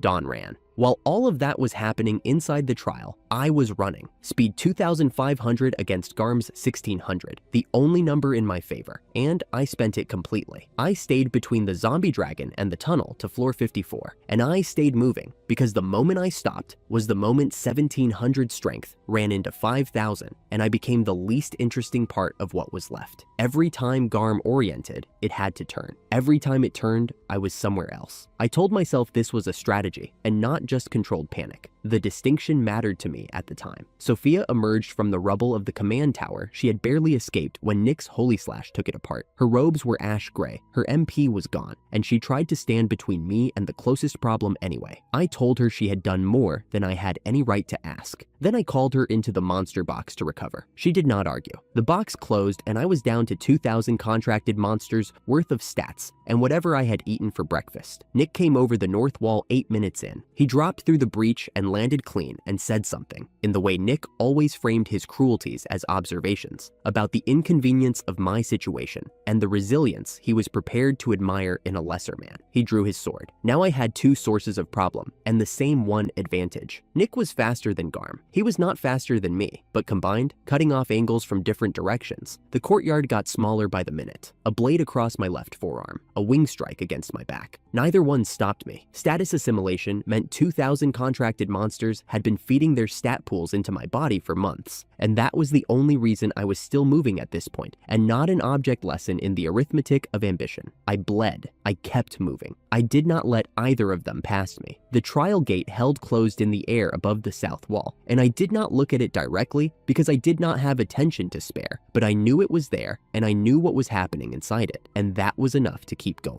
The gate opened. I was mid-step, weight forward, Garm's wing swing, missing my left shoulder by the width of a thought. The light hit the courtyard the way a window hits a dark room. Not dramatically, not with a sound, but with the immediate and total authority of something that does not need to announce itself. It pushed the smoke aside and it lit the flagstones, and it came from the point in the air where Dawn had stepped through 20 minutes ago. Dawn stepped out of it, same face, same patient eyes, the amber orange of her hair unchanged, the geometric mark on her forehead steady and bright. But the light around her moved differently, bending at her edges, the way heat moves near something very warm, the way the dungeon itself was quietly making room. She was still the person I had known since floor 53. She was also something this floor had no category for yet. Both of those things were completely true. She was looking at me. Garm was still moving. Nick was somewhere to my left with a sword. The math of the courtyard had not changed in any way that anyone watching from outside could have measured. None of that mattered for the 2 seconds I spent looking back at her instead of at anything that was trying to kill me. I said something to her. I am not going to narrate what it was. Some things happened in that courtyard, and they belonged to the two of us. Dawn nodded once. Then she turned toward Garm. She did not speak to it. What would you say to a creature that had been murdered in the first seconds of its waking and raised as a weapon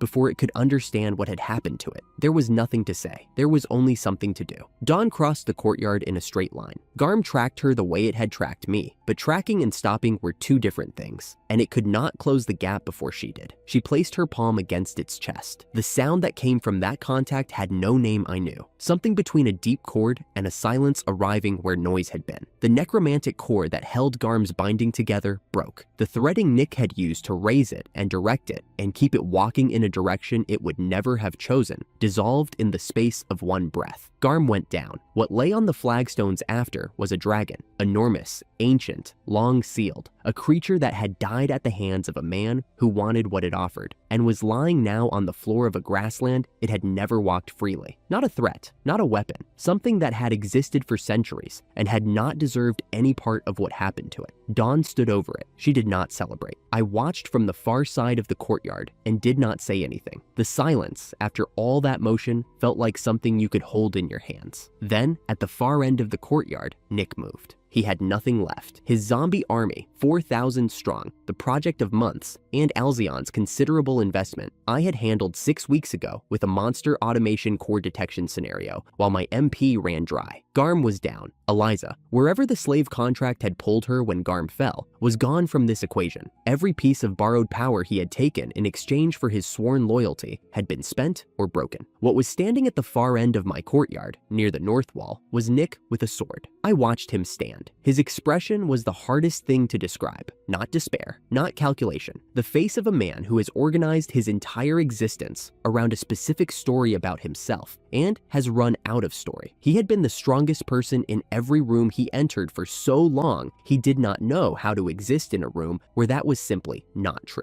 He drew his blade. He charged me the way a man charges something he knows he cannot beat. Not recklessly, but deliberately. Every step decided. Every step the same step he had been taking since before I met him. Forward, because forward was the only direction his ambition knew. In a different world, in the one where the math ran differently, in the one where Nick's choices had not turned every tool he touched into a casualty, it would have meant something. In my courtyard, in the dungeon I had built from 60,000 chore points and 2 years of daily work, it just meant he was walking fast. I let him close all the way to arm's reach. I let him swing everything he had left. I caught the blade in my open palm. It stopped. I took it from him with a motion so small it barely qualified as effort. He lost his footing and went down. I crouched in front of him and waited until he looked at me. I had been writing this for 5 years, not out loud. Not in the mornings when I packed gear and filtered water and made breakfast for 3 people who did not say good morning. Not in the evenings when the contribution split came out and my column read 0. I had been writing it the way you write things you cannot say to the person who needs to hear them, in the dark before sleep.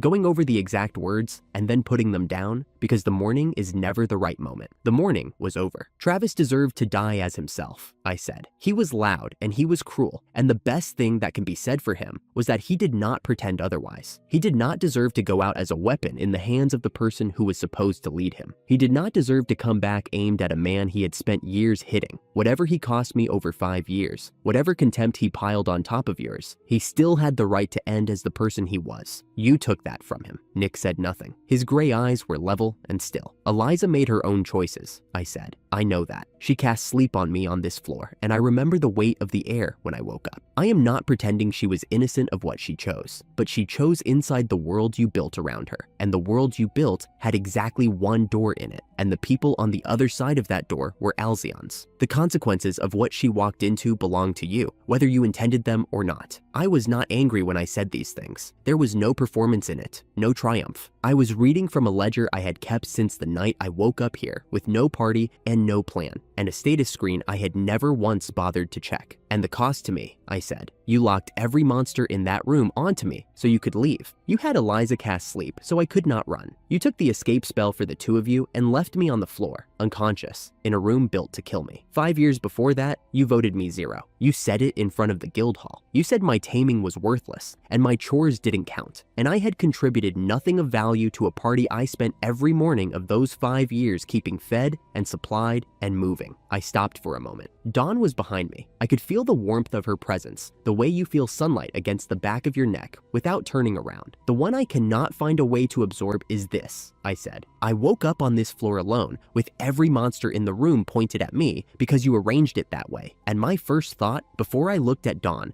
before I opened my status screen, before I did anything else, was maybe they were right about me. That is what 5 years of being told you are nothing will do. I believed it. For 60 seconds in the dark on floor 53, I believed you. His jaw had tightened slightly. He was still looking at me. I am not going to forgive you, I said. I want to be exact about that. This is not forgiveness. Forgiveness is something I might not be able to give you. What I am going to do is something different. Nick looked at his hands, the sword hand, the hand he had used to kill Travis. He turned it over slowly, the way you look at something that has done things the person holding it is still making sense of. Then he looked up at me. What are you going to do with me? He asked. Let you go, I said. He was quiet for a moment. I told you twice before to find your own path, I said. After Travis's zombie fell on this floor, at the siege's end, when I let you walk away, you did not take those offers. I am making them again, and they will run out. And this is the last one. I stood up and looked down at him. You can leave this dungeon and go live with what you know about yourself, what you did to Travis, what happened to Eliza, what you chose every step of the way from this floor to this courtyard, or you can stay, and I will finish this badly. Those are the two options. I paused. The dungeon does not need your story, I said. I have my own. Nick stayed on the ground longer than I expected. Then he stood, slowly, the way a person stands when the weight they are carrying is inside them rather than in their hands. He brushed the stone dust off his sleeve. He did not look at me again. He did not say anything. He turned and walked to the tunnel at the far end of the courtyard, not the passage to floor 54, the lateral exit back toward the surface, and he walked through it without hurrying. He did not look back. I watched until the darkness took him. Then I let him go.